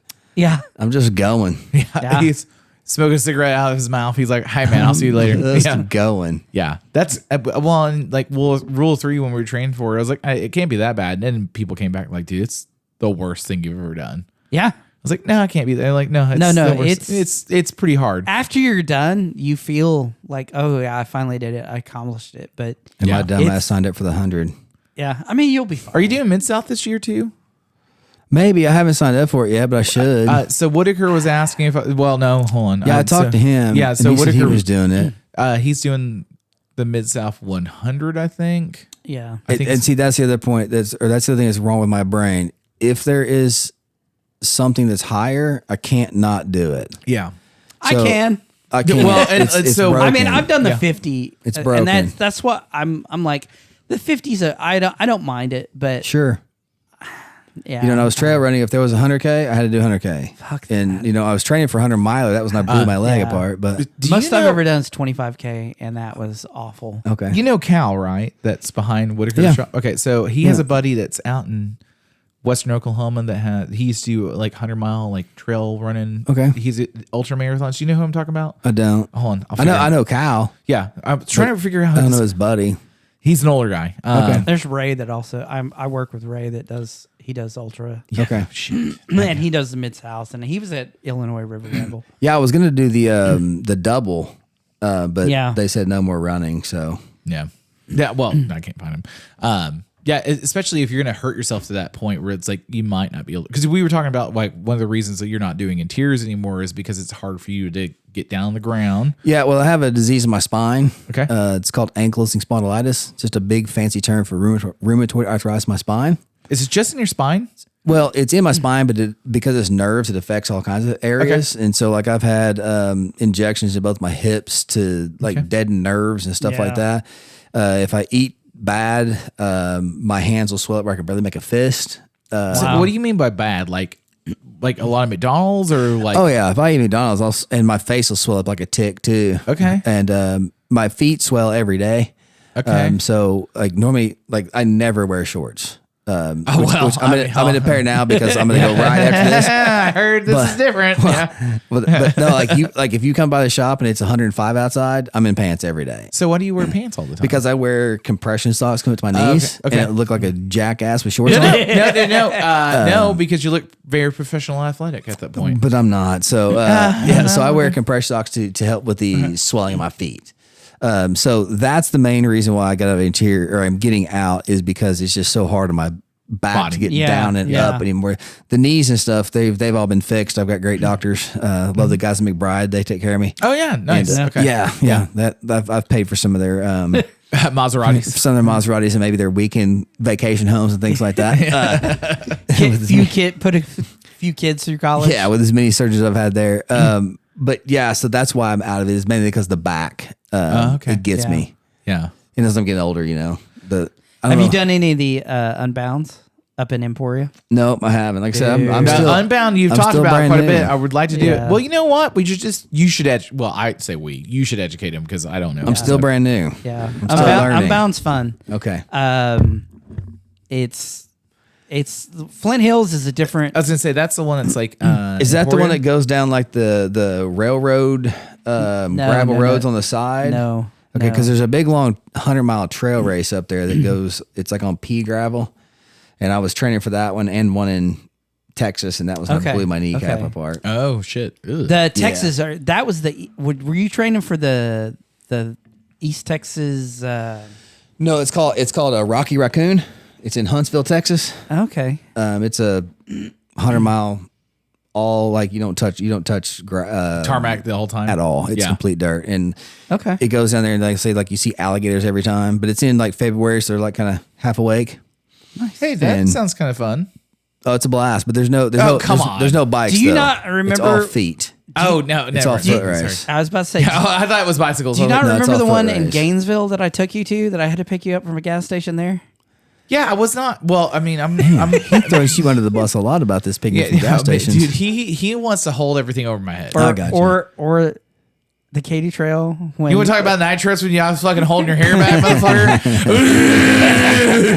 Who hasn't been there? Who hasn't? Who hasn't been to Hawaii? hasn't covered the night trips bathroom in puke? Who hasn't picked up a wife from night trips? Did you pick one up from there? No, it's a buddy of ours. Oh, okay. I'll tell you about it off mic. You're good. But no, I mean, that's what, could not even pick myself up when I was at night trips. Dude, my wife was there, Oh, and she- luckily she had all my phone All and my your wallet and stuff accessories. because Or you otherwise come out broke. they. I don't. I remember walking in, and we sat down. he remember being like, oh, take me back past their house to my house and then take them back to their house. That's how Bitch, drunk I was dying. I I was had alcohol hammered, dick. poisoning. Who was drinking random drinks? That was your own choice, dickhead. You know what? Party Spanky was Party out. Spanky was out. Yeah. I was drinking. I would walk by a table and just There, so pounding drinks. imagine there's like open glasses of beer here. He'd be Sure. like, mine, and then just take it and take a sip out of it and then walk away. I'm like, what the no, fuck? I would not. I turned him up. Well, yeah, he was also chugging them. I was just like wham, wham, and then some lady's like, "Ooh, I don't like this," and I took her drink. Oh and just my like, God. bam, Yeah. And then I did that once. we went to Ed. we I went have to- questions about the level. If you're comfortable Yeah. about talking about. There's nothing I'm gonna. If there is, I'll just say I don't want to talk about that. Ask anything. I'm an open book, sir. So we were talking about the reason why. So normally, Oh hell. so I asked what What kind is your stripper name? I don't have one of those. of. So I was asking you what kind of alcohol you would like, or beer, or sodas, or anything, and you're like, Yes. I don't really do any of that stuff anymore. And Yep. I'm like, so whiskey. So Yeah. if you were like, because I think it's a really fair play. Like, so Sure. you said we would be playfully fighting at the end of this. Oh yeah. So, how did you figure that out? Was it like 4 or 5 fights, or like one fight, and then everyone's like, Oh no, no, plenty. okay. Yeah, plenty. I mean, not. I mean, with friends, like we're not throwing punches trying to knock each other out, but I've done some jujitsu in my time, and You're like, I'm gonna take him down by the fucking and, neck. yeah, It's like being in the military. You like I wasn't you in the fucking military, Well, dickhead. I know, but I'm just saying it's the same kind of thing. You get drunk and everybody starts wrestling and fighting, and you're throwing everybody Well, around. and see, like I was like, I whenever never did that. and like whenever you train jiu-jitsu, you're beating up your friends or getting beat up by your Yeah, friends yeah, yeah. all the time. fold it so up like a tube of toothpaste. so whenever you leave that environment and you see other friends, you just think, well, that's the same. We're just gonna fold that's the everybody same up. thing. Yeah, like okay, Josh. So we were in Arkansas. Oh my god. And he and I think it was his ex-wife had gone to like a self-defense class. Okay. And I was like, "Let me show you, but that won't work." And so he's like, "Yeah." And so I showed him, and then I says, "Well, can I like use jujitsu this time?" And he says, "Yeah." And so I put him what's Hold called. on. The first time, what did you just do? Just like fucking I just showed him like why it wouldn't work because Okay. a lot of those self-defense class, if you're punch him in the juggler. yeah, yeah. Hit him in the face real hard. A lot of ladies aren't gonna like this, but if you Put your keys. if you're a 130-pound lady and you get up with a 200-pound man, I don't care what you're gonna lose. There's a reason. It's physics. There's a reason there's weight classes. Yeah. The best thing to do is do what I do when there's a fight. Walk away. My two best weapons are left and right legs because I can run away can from walk that away. fight. Yes, yeah, that's I can it. get away from you and diffuse this 100%. as much as I can. I just leave now because Yeah. I know what happens, and I've been punched in the face plenty, and it hurts. yeah, it does not feel good to It's have not the hard fun. reset button Yeah. right here hit. No, Yeah. no. And so, but we're on the side of this mountain in Arkansas having a great time. Jesus Christ. My tactic is to just get naked. Well, Come at yeah, 'em like, and I'm like, come at him also- like a spider monkey. He's like, suck Yes. my 'Cause dick. I'm like, that's not how that works. They're guys. gonna go away, or I'm not gonna remember what happened. Sure. for a couple of Whatever, days. Yes. Dad? So Josh is trying to show me this stuff, and I was like, "That's not going to work." And so I showed him why. And the second time I asked him if I could use jujitsu, Yeah. and I was probably a mid-level blue belt at the time. So I like you get to a point if you've done any martial Little arts. cocky, but Yeah. yeah. You a don't quite little know what bit you're more doing. to learn. Yeah, yeah. A little bit. Yeah. So this was a number of years ago, and so I threw him on what's called a triangle, Uh-huh. and I squeezed it tight, and I popped his contact out of his head. And so we're out on the back deck of this this He's like, big "I can't house see looking out of my because eye." dude's blind without his glasses. Yeah, no. And so I think we ended up finding or whatever. But then another trip, Brian took El Flaco to Arkansas, and we're riding along, and his battery dies. Have you met Helvey?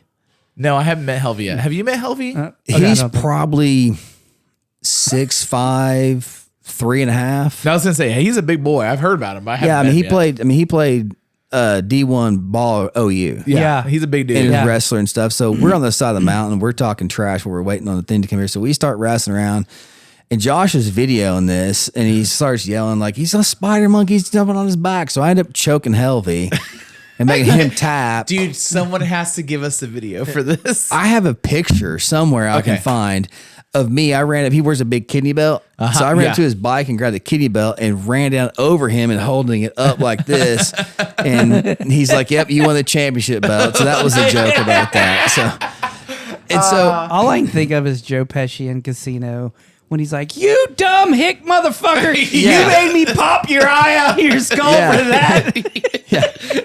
So a number of those things have happened, and then the addictive personality thing. So Yeah. me and alcohol just don't work. I was totally respecting of it because I was like, I really don't want to get down in the studio that way. But I was like, I also kind of want to figure out what Moffin's going to do in this situation. So I was like, fight. Well, like I told you, one of us will get beat up, and we'll be friends tomorrow. It's Yeah. it's I no was like, we're problem already friends whatsoever. beforehand. Yeah, We're just- yeah. we're just- yeah. It doesn't matter to me. And like I said, See, mine's not whiskey. Mine's tequila. okay. Yeah, I've seen you on And then, tequila. and then I will. You're punching out like Mitch. I will be mostly naked, trying to hood slide across cars. Okay. Like I'm in, Bo Duke. Apparently, Pilsner is what I figured out, where I'm like, I just kind of stopped getting a shit real bad. Beer's Okay. too heavy. Yeah. So when we were in Prague, so when we were on a honeymoon like 9 years ago, we had gone into a bar, and then we go back to Prague about a month ago Did you go to the same bar? by accident. Totally by accident. Totally 100% by accident. It's because it's the cheapest bar for the beer. Okay. And so like the only reason we figured it out is like I almost broke my neck the first time going down the stairs because Prague had flooded at one point. So they're all about half level up for the street now. And so I was going down to the bathroom. I was like, I remember this bathroom. I remember I almost fucking broke my neck down here. So I Yeah. started looking around. I was like, and it's like that fucking meme where they're like, Did you get kolaches while you were there? no, we had. Did they have a kolache festival? No, Our that's- Prague does. Our Prague does. Czechs do kolaches, but they're not where we were at. They were doing Goda. I don't remember what the fucking name of the little. It's a chalupa. It's a chalupa. That's what Okay. it is. It's a chalupa that's unfolded. It's just it is what it was. I mean, like literally, I was like, it's Goda or whatever. I was like, that's a chalupa that's unfolded. So, yeah.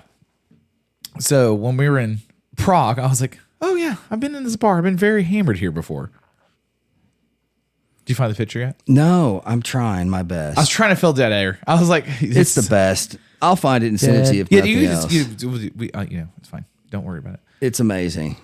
Because Yeah, Helvey is a big fucking dude. Yeah, yeah, he's a very, very large individual. Luckily, he's very nice, or we'd all be. I mean, if it was the Viking age, he would run the world. Yeah, he'd be like, I'm raping and pillaging, man. yeah, and there's nothing you could do about it. Right. Yeah, because he's just a big old boy. Yeah, because I mean, I've seen him squat, I think 500 pounds, 600 pounds, that. dude. God damn. Yeah, I mean, he's a big D1.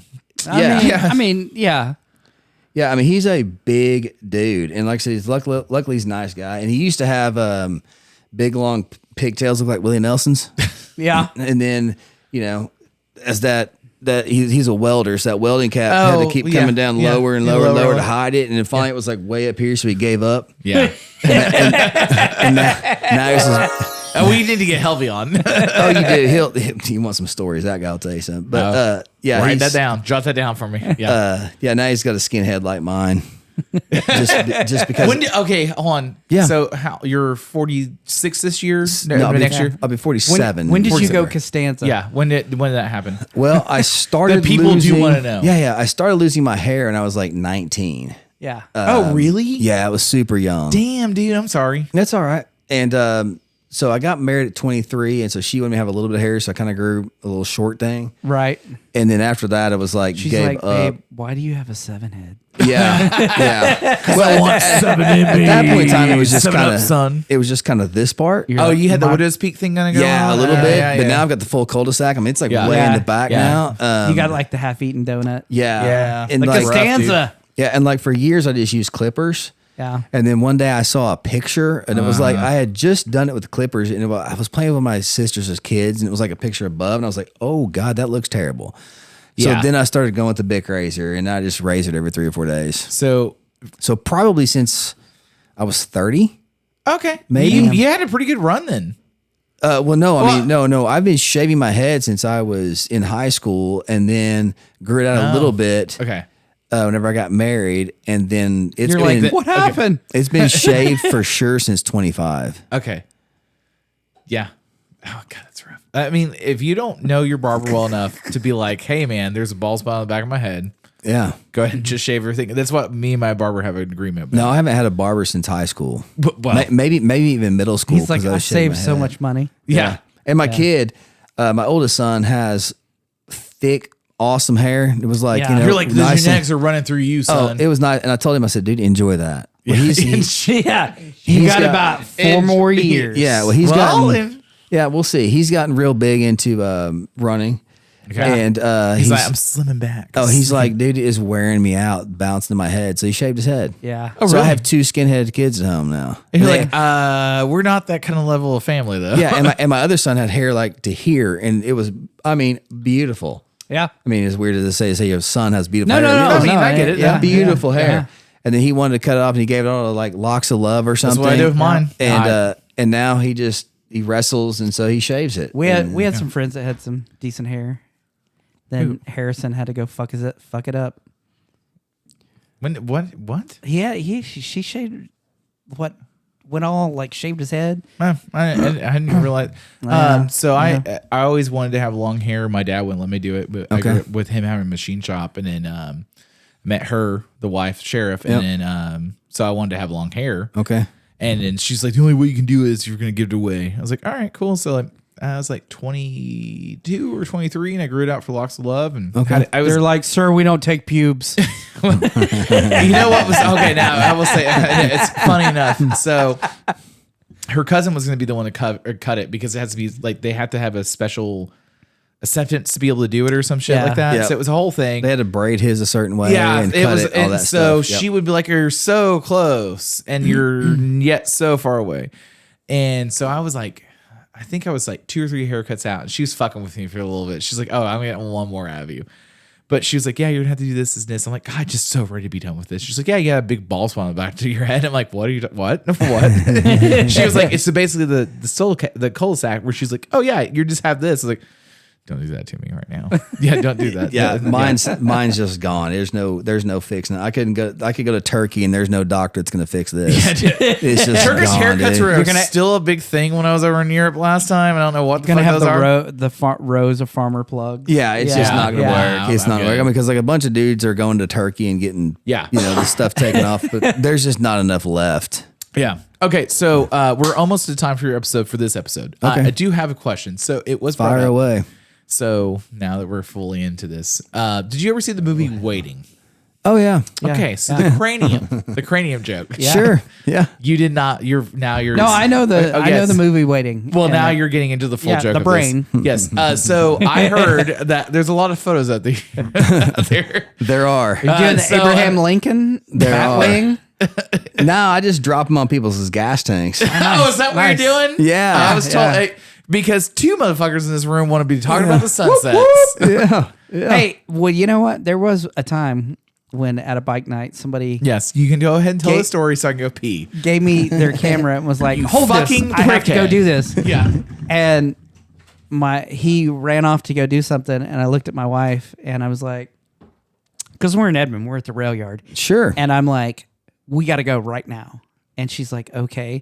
So we run around behind the rail yard, and I'm like kicking my leg up on the fence, and I'm unzipping my pants, and she's like, "What the fuck are you doing?" And I'm like whipping my balls out.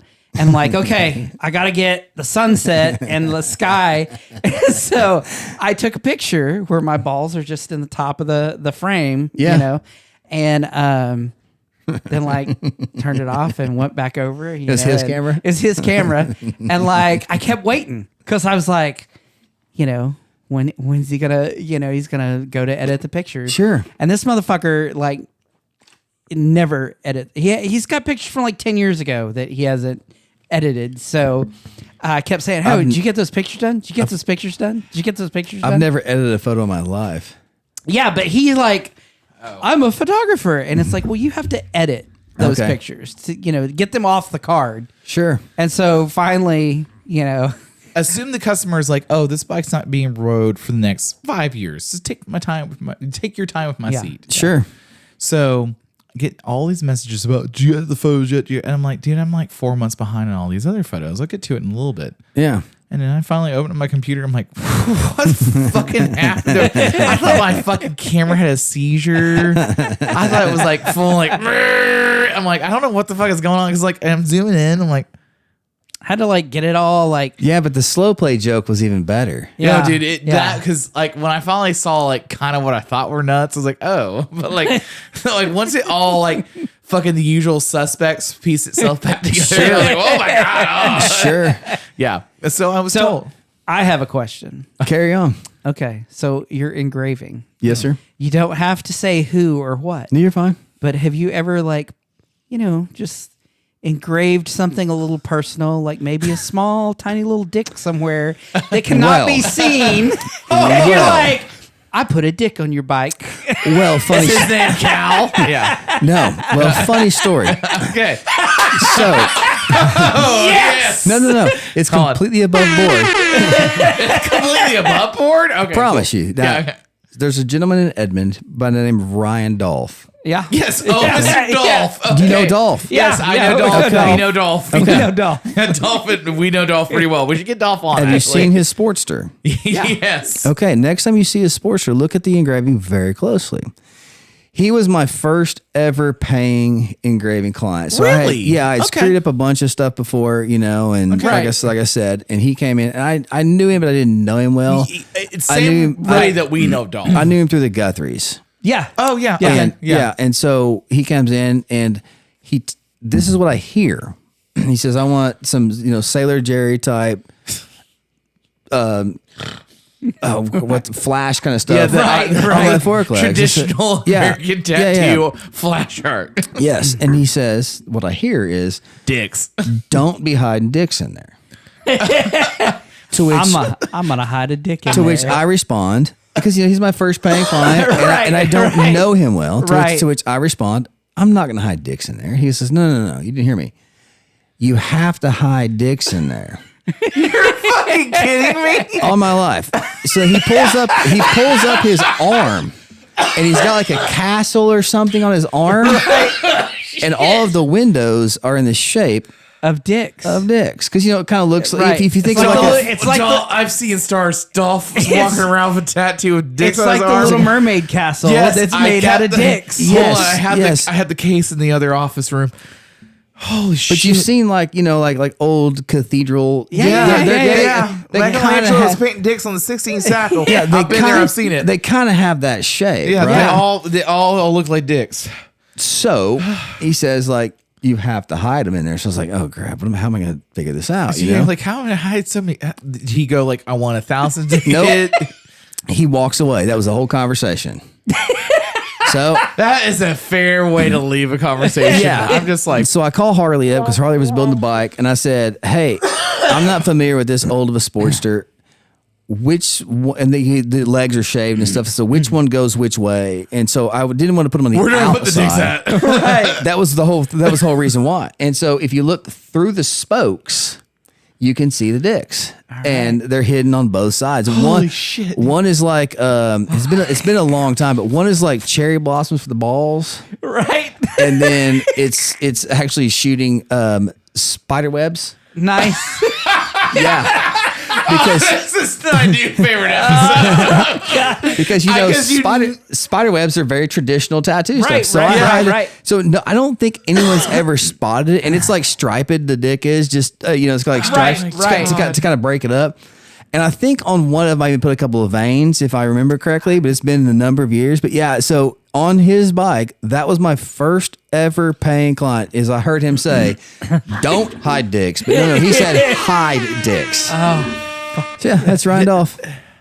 he's at a loss. Dude, okay. So do you remember when we went up? Dolph's the man. Dick Dolph- tattoos and all. Dolph's lost his mind. I love him. Yeah. So Dolph, the first time I met Dolph, we were taking photos. Okay. EBN, Yeah. and he showed up and he's like, "Don't take my photo." Yeah. And then so I was like, "All right, cool. I don't. Why did you show up?" He's like, "I just want to hang out with my buddies." Okay, cool. Sounds good. So then we were all hanging out at Roughtail on Memorial, and you weren't there. You were gonna come up, and then like everyone else was doing a bunch of other shit. It was like a random occurrence. Sure. Dolph shows up, very serious, and it's also Dolph because he's like, Yeah. brother, because I'm gonna bend a fucking rebar over your head. And I was like, okay. And I was like, hey man, by the way, your fucking gas tank is leaking a lot of fuel. He's like, thanks, brother. And then like, so he kind of like goes in the bar, gets a beer, comes back out. That's bad. And I was like, okay. He's always been so serious to a point, and he just became this gentle giant where he was like, hey man, how's everything going? Yeah. And like he had a certain girlfriend that was coming out with him for a little bit. I was like, hey man, I want to see more of that. And he was like, got it. And I was like, no, the pink hair needs to come back. Like what was that? It was the boots. It was the boots. We all saw the boots come in. We all were like, what's up with the boots? He kept to himself. And I was like, what's up with the boots? And he was like, leaving. I was like, that's unfortunate. That's unfortunate. Dolph is this, and then his profile photo for Facebook, because he pops up. I haven't had him on Facebook yet. It's him playing an arcade game, which just really just solidifies the fact that he's a gigantic nerd in the best way. I don't know if he's a nerd because I just know him from motorcycle riding, but he's hilarious. He is legitimately one of the funniest people I've ever met. Where he's very serious. Where he's like, get fucked. I'm like, okay, got it. And he's like, nah, I'm just fucking with you. I'm like, nah, I don't like that, man. Because you're bigger than I am, and I'm a pretty big dude. He's a wild dude. Oh yeah, he's a wild dude.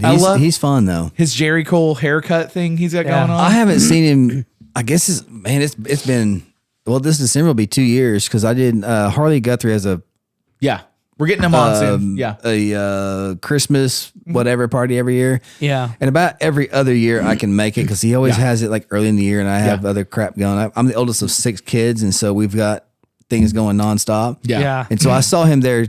Would have been not last year, but the year before. Okay. And so that's the last time I ran into him. But it's he's one of those dudes like I like because you see him and you just pick up the conversation like it was Right, where yesterday. you're yeah, like, because he's yeah. totally that way. Yeah. Every time I see him, he's like, I haven't seen you in like 8 months. Like I've got some friends that like, they want you to call them and check in. I've just deleted all those dudes, and I don't have time. I don't have if you're not calling me, no, I don't. You don't need to call me either. If you have something you want to talk about, call me. And if I don't talk to a buddy for 6, 8, 9 a year, and then I see no problems, it's fine. yeah. He's like, I'm in my hobble hole. It's not. It's not personal. It's not personal. No. Yeah. I may not call you. You may not call me. There is no hard feelings either direction. Like I talked to 0 people from high school. I talked to 1 dude from college, and I see him. It might be a year, might be 5 years, but it's like I saw him yesterday. Yeah. Yeah. And that's the kind of people that I want around in my life. I do enjoy that thoroughly. I ran into a buddy I hadn't seen in probably a decade. Like, it was literally. And there's none of that odd Yeah. bull crap. You just pick it Yeah. up like it was yesterday. Now the awkward thing is he picked up everything like it was yesterday. Where I was like, "Did you have a head injury between like then and there?" Because like he also brought up a weird timeline of thing where I was Yeah. like, "Oh, this is weird. I don't know about that." So Well, no, we just hop right back in like Yeah. like we talked yesterday. You Yeah. know, like we talk about the wives, the kids, and all that Yeah, crap. And yeah. but there's no. And I've got some friends like, why haven't you called me in a long time? We're just gonna delete you from my life. I don't got time for that mess. I love the stance. At all. Yeah, Yeah. it's done. He's like, and I don't like you anymore. no, not that it's at all. not that. I'm It's just, not I'm that. just done. I don't have Yeah. enough time in my life. For you. I think we you all are too have demanding. enough. Yeah. I think we all have enough time. I'm just not willing to make enough time. No, absolutely. I got a wife. The and older two I kids, get, I'm good. Look, the older I get, the less time I have. Like you said, I have more years Your behind clock me than, is ticking I down. have Yeah. in front of me. So where I spend my time and effort, and who I spend my time and effort with, I'm getting a lot more selective. And they may take it personally, And I don't care. and I don't care. That's not my Take problem. it personally. But sorry. but it's Actually, my I'm not life. sorry. Yeah, well. And it was when I first went to that kind of mentality. It takes some getting used to, and because people will take advantage of you or That's where I was going. situations. I just started I actually put a line in the sand one day. I was like, I'm just going to do this. Yep. I didn't call or text anyone unless I needed something, I for need whatever. you to do this and that. Yep. for 3 months. And I realized how many people I was the one reaching out to, Yeah. and how many people were just not using me for what I do for a living, but just using me just in life Yeah. in Yeah. general. Yeah. And so I was like, they were filling their cup from you and not refilling yours. yeah. And I'm just like Yep. done. So those people I don't deal with anymore. Yeah. And if they call me, I still pick up the phone. Yeah. I'm not gonna be a dick about it. But Yeah, but I'm like, hey don't- man, how's everything going? I don't reach Yeah. out to them and just check in and see Yeah. anything like that. I'm just done, And so I've actually, which has been, it's as odd as it sounds, it's been nice. Yeah. It's very nice because you kind of figure out like it's your coworkers versus like your friends. Yeah. You're like, oh yeah, I really enjoy your Yeah, and I have no coworkers. Yeah, so currently. when that's the same thing is like whenever I'm like, oh, I don't have anybody to talk to ever. I don't talk to Marcy for coffee every morning. It's literally the people I talk to every day. Yeah, and I won't have any more. Not because of anything negative, but it just I'm not a good employer. Yeah. And it took me a long time to learn that, Yeah. but I'm not a good employer.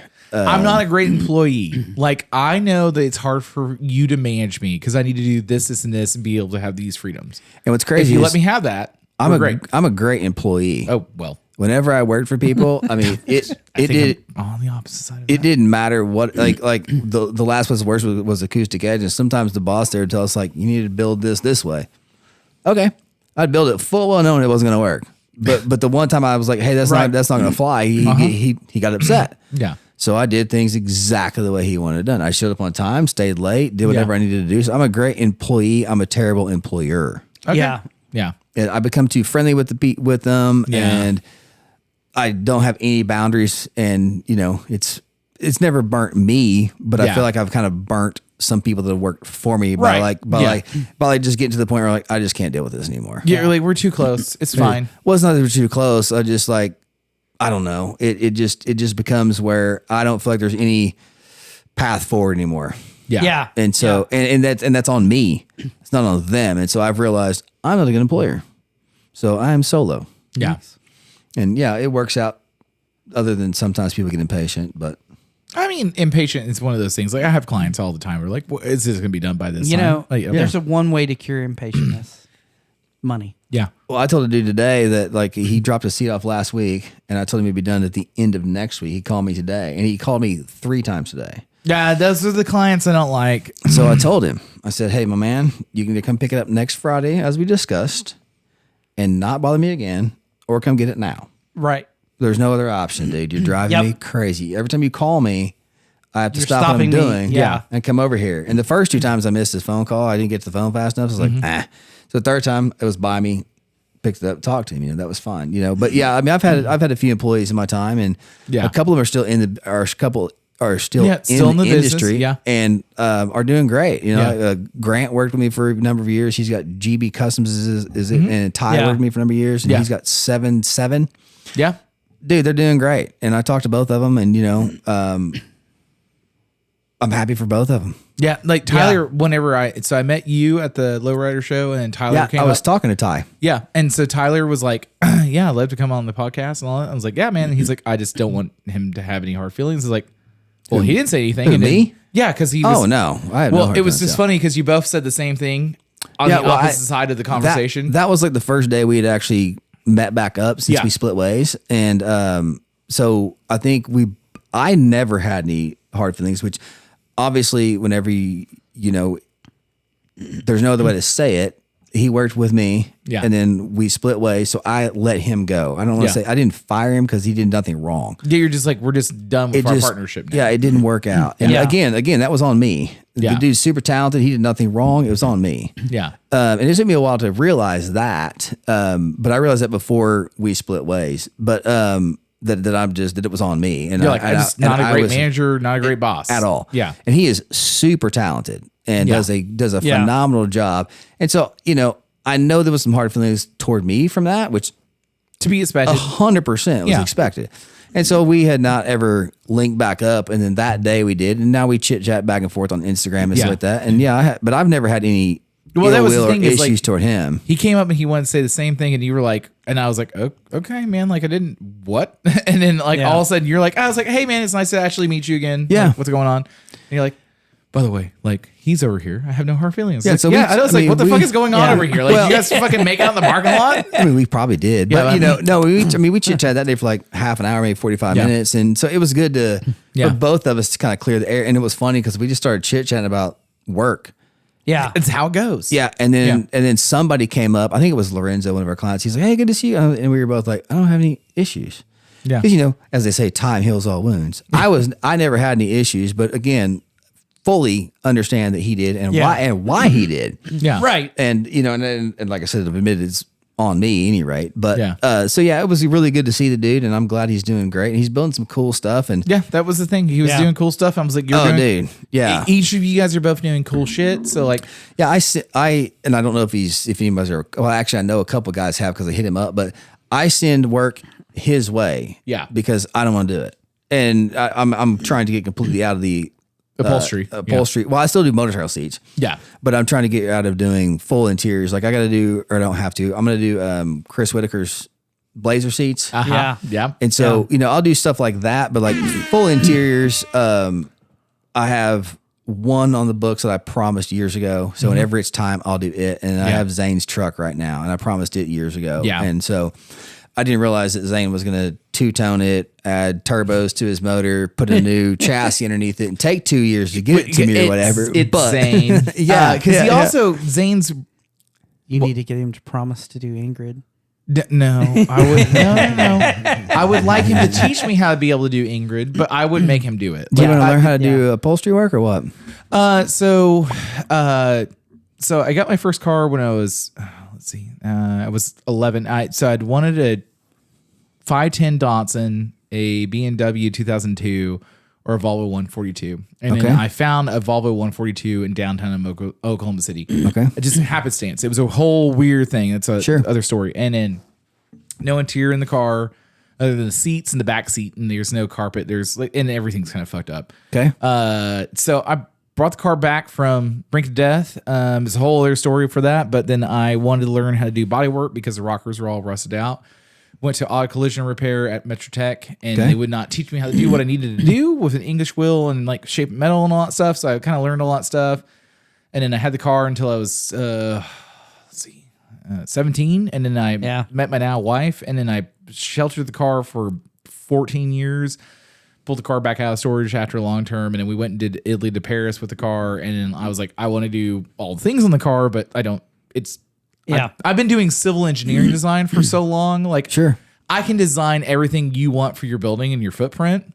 I don't do interiors, and I can still turn wrenches, but like a lot of that stuff is like lost on me now. Sure. So when I first built the car, I was gonna do aluminum door panels because Fast and Furious 3 was coming out. So the Monte Carlo with the door panels with the roll beads and all that stuff. I really want to do all that stuff, but See, I've got stuff I want to do. I would like interior.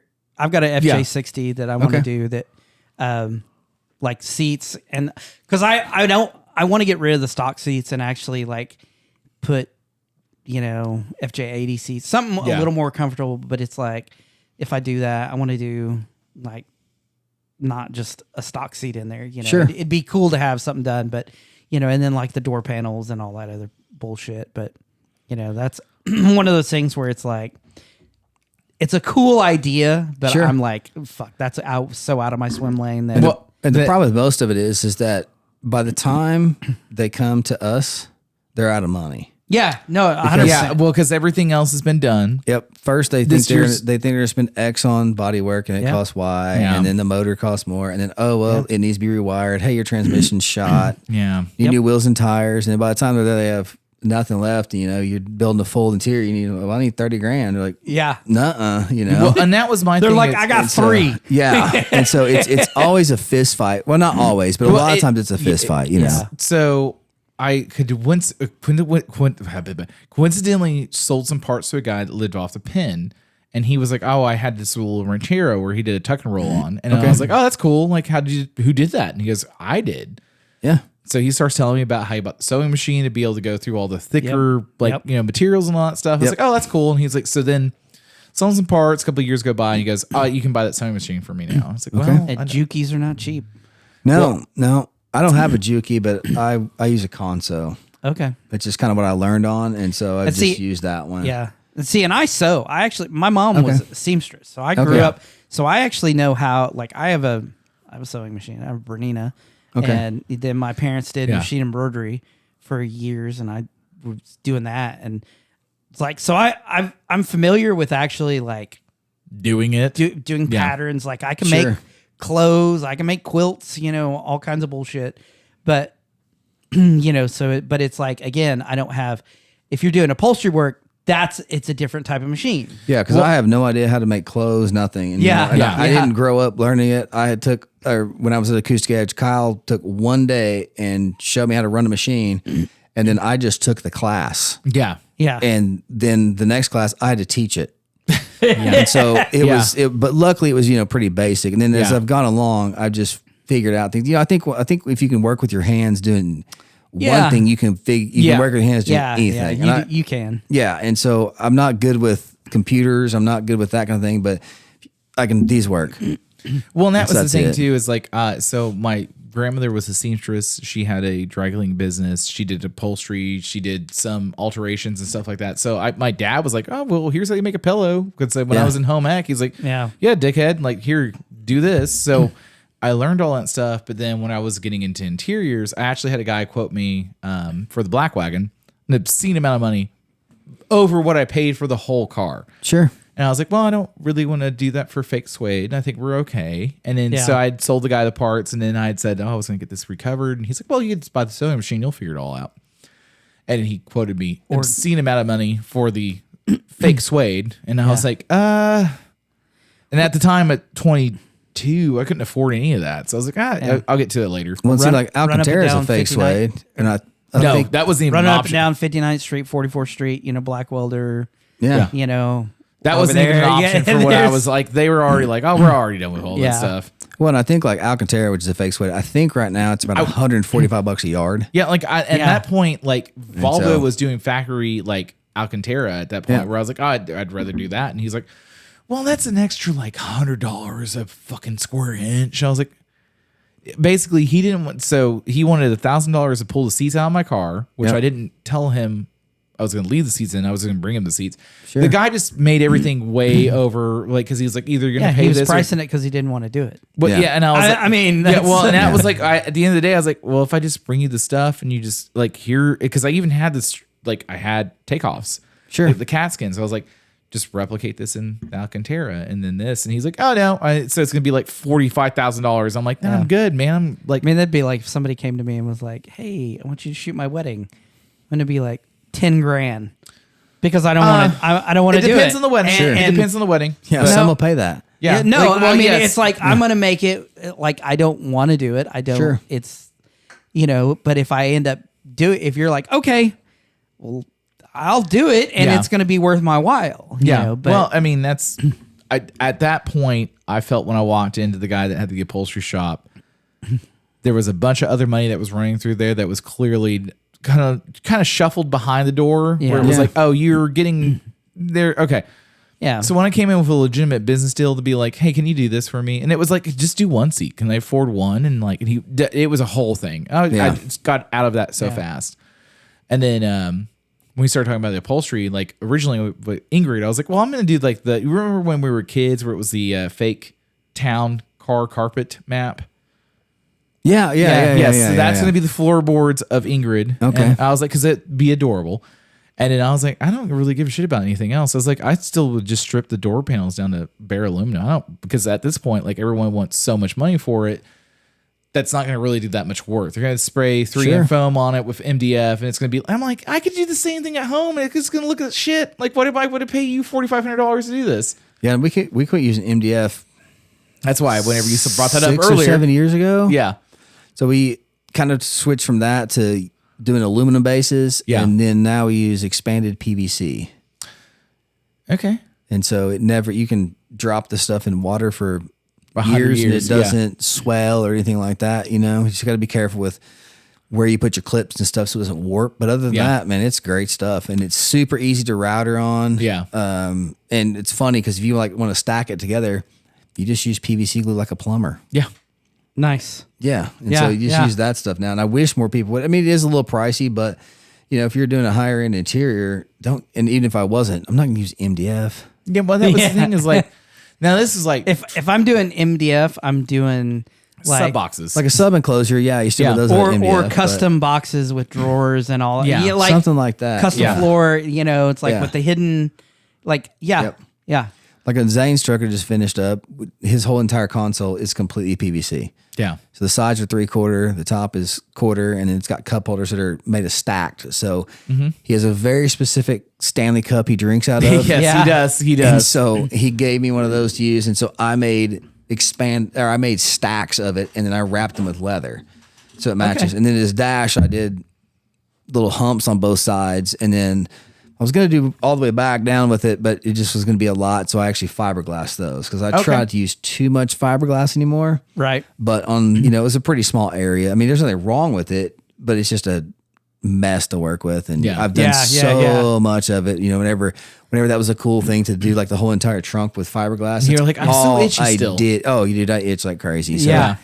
yeah. So that whenever we built the And house, it's so we're in- fucking messy. Oh, And- dude. Yeah. I mean, I've gotten pretty good where I don't get too messy everywhere, Yeah. but it's I still have just not. a headache. And see, it's so messy that whenever we built this house we're in now, I actually put a shower on that hangs off the outside of the house. Right. So before I go in, I Yeah, you just can shower shower all off. that Yeah. mess off, Yeah. because I still Yeah. do a lot of like seat pans with Yeah. fiberglass and stuff like that because I can't form metal. And then a lot of these guys, they build their whole entire $100,000 plus bike and then go, I need a seat. All right. So now I'm working on top of very expensive paint, Yeah. chrome work, everything Yeah. else like that. So fiberglass is the safest option on that to make for sure me. it actually does not affect everything else. Yeah. Well, yeah, because if I take it to someone to form it with metal, Yeah. it's gonna chip something. You're like, 'cause they're gonna be Brian, hammering put a around lot it. of 3N tape I on will this. tell you what. Brian's gonna give me the middle finger, Yeah. and I wouldn't blame No, him. I wouldn't blame I him will either. tell you what, the way Pando was with his bike, and he's like, yeah, my kids crawl on it. Like I love that. Oh, yeah. One, Yeah. that it's not just a rides it. showpiece. He uses it. He uses it. Yep. It is a showpiece, but part of that is he actually rides it. He's like, yeah, my kid scratched right here. Yeah, he was where- like, well, and then like when he was going to go out to Hera, he was like, oh, I have a front spoke that's loose, and they're going to have to rebuild the whole wheel and do all this shit. I'm like, Yeah. He's like, I had to go back to Ash and like get That all was this a shit done. nightmare. Oh yeah, he was telling me all about it because he's like, Yeah. which show is closer? I'm like, well, you ride it. He goes, no, this is a different one of those. Like, which is closer? I was like, well, where's it coming out from? So Spencer.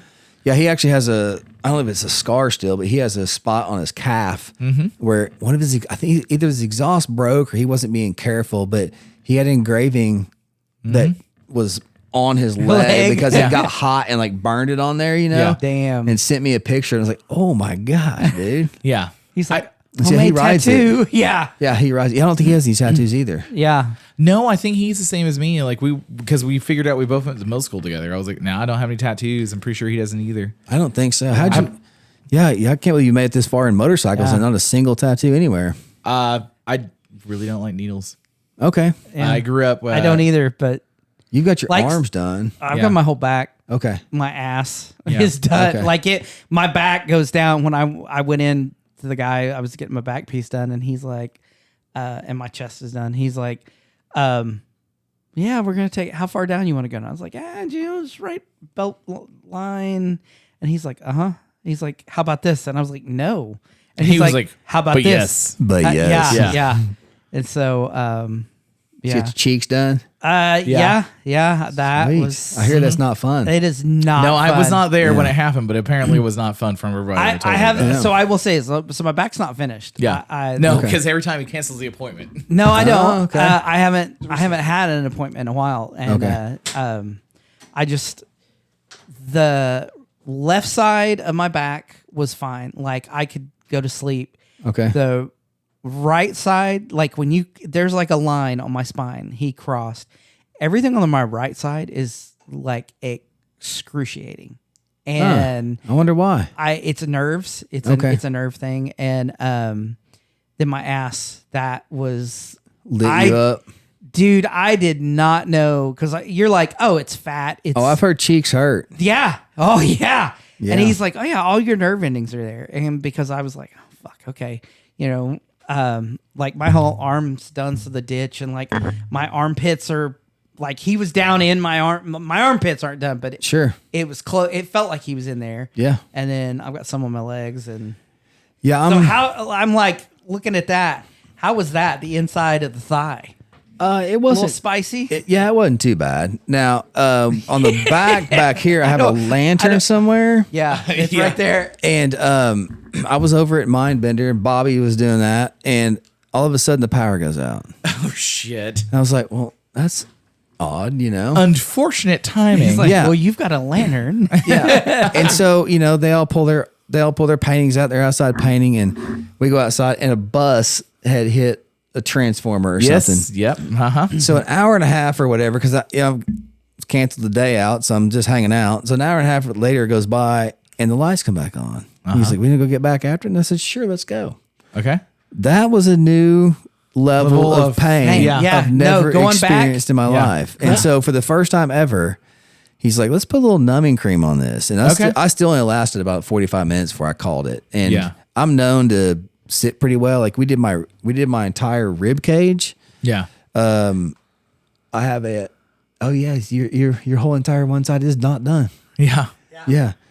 It's pretty comical. I've got from about my hip to almost my armpit is a giant set of praying hands. Okay. Yeah. And I think we were a lot younger. I think we did it in 10 hours. Shit. And it's never been gone back over again. It's never been touched. It was that one time. And so I can sit pretty well. But on that one, I was like, we're good. Yeah. Yeah, we're good. I mean, my kneecap didn't hurt that bad. I was pretty scared about that. I've heard that knee ditch is pretty. It wasn't that bad. Yeah. But yeah, the back of the thigh up toward the cheeks. What got me on was the rough. Yeah, on the calf, because I've got both my calves done. Okay. And was not the actual doing it. That didn't hurt.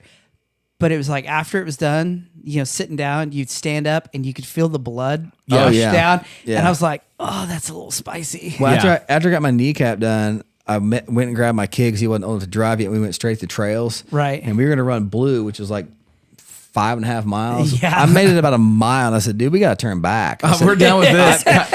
it wasn't the knee. I just had no energy. It was like I was just drained, Yeah. And like I know whenever you get like a big piece, I'm sure you've experienced it, like at night you get chills. Yeah. No, And- so my back, when he did the outline, so I sat for 8.5 hours Okay. when he did, because he did the full outline. Sure. And it started on like tramp stamp area, blasted over the kidneys, and everything else. Finished right up here on the back of my neck, and that was the first time I've ever like Yeah. Since you were done. Yeah. yeah. And I was like, I'm done. And then the adrenaline dump from that, I had the shakes and like Yeah. nausea, and like got home was just kind of shaken and And now I'm just too old. It's like 3 hours, and same. Yeah. I'm ready to go. Like Yeah, we're done that's- with this. Yeah, Yeah. there's in 2 weeks when this heals up, I'll come back. Right. You Well, know. that's how he is now, because I was doing, and I was doing 6 hours, and I was doing 4 hours, and then the last couple of times it's been about 3 hours, and I'm like, you know what? I'm done. I'm good. Yeah. Like I can't, because I had actually got some numbing cream and had went in and I was like, okay, like, look, I'm not bitching out. Like I've got my chest done. I've got, like I've paid my dues. Sure. But I was like, I'm ready to do some fucking numbing cream. Yeah. And he was like, no. And I was like, what the fuck do you mean no? And he's like, yeah. He's like, honestly, it's not going to work. Once I break the skin, it's not going to work like you want it to. Okay. And then also as I've gotten older and as I'm diabetic, so I'm healing different. Okay. Yeah. And so 100% for him. And so he was like, I would prefer not to do anything that's going to cause you to heal bad. I got you. And so I was like, fuck, stop making sense. Pause that one more time. Okay, hold on. Actually, let's just wrap it up. Okay. So where can we find you out on the Instagrams, the Facebooks, and all that stuff? What's your website? I don't have a website, just Okay. Distinct Customs on Instagram. Instagram. Okay. Yep. Is it I think same it's on actually Facebook? I think it's Distinct Dot Customs because there's a Distinct Customs that does like Okay. car wraps or something in Florida. Yeah. And I was late to the party on social media. We'll go ahead and put it out on our social media, so you can find him on our social media. Well, your people can call our people. But, Yeah. Okay, and then we'll have you back on Yeah, for a further it's episode cool. because I have Distinct- so many fucking episode questions to ask. I didn't even get to ask yet. Distinct.customs. Yes. There's a lot of questions. Yes. I have so many questions about your frame, about your motorcycle. So Oh yeah, we can do that for sure. yeah. So bye. Love you guys. See you next time. So See ya. Thanks. See ya. bye. Bye. Come on. Hold on. No, he's There. good. He can keep Okay. going. Okay. You're like, hold on. Fuck you, Nate. Fuck you, Nate. Cody wants to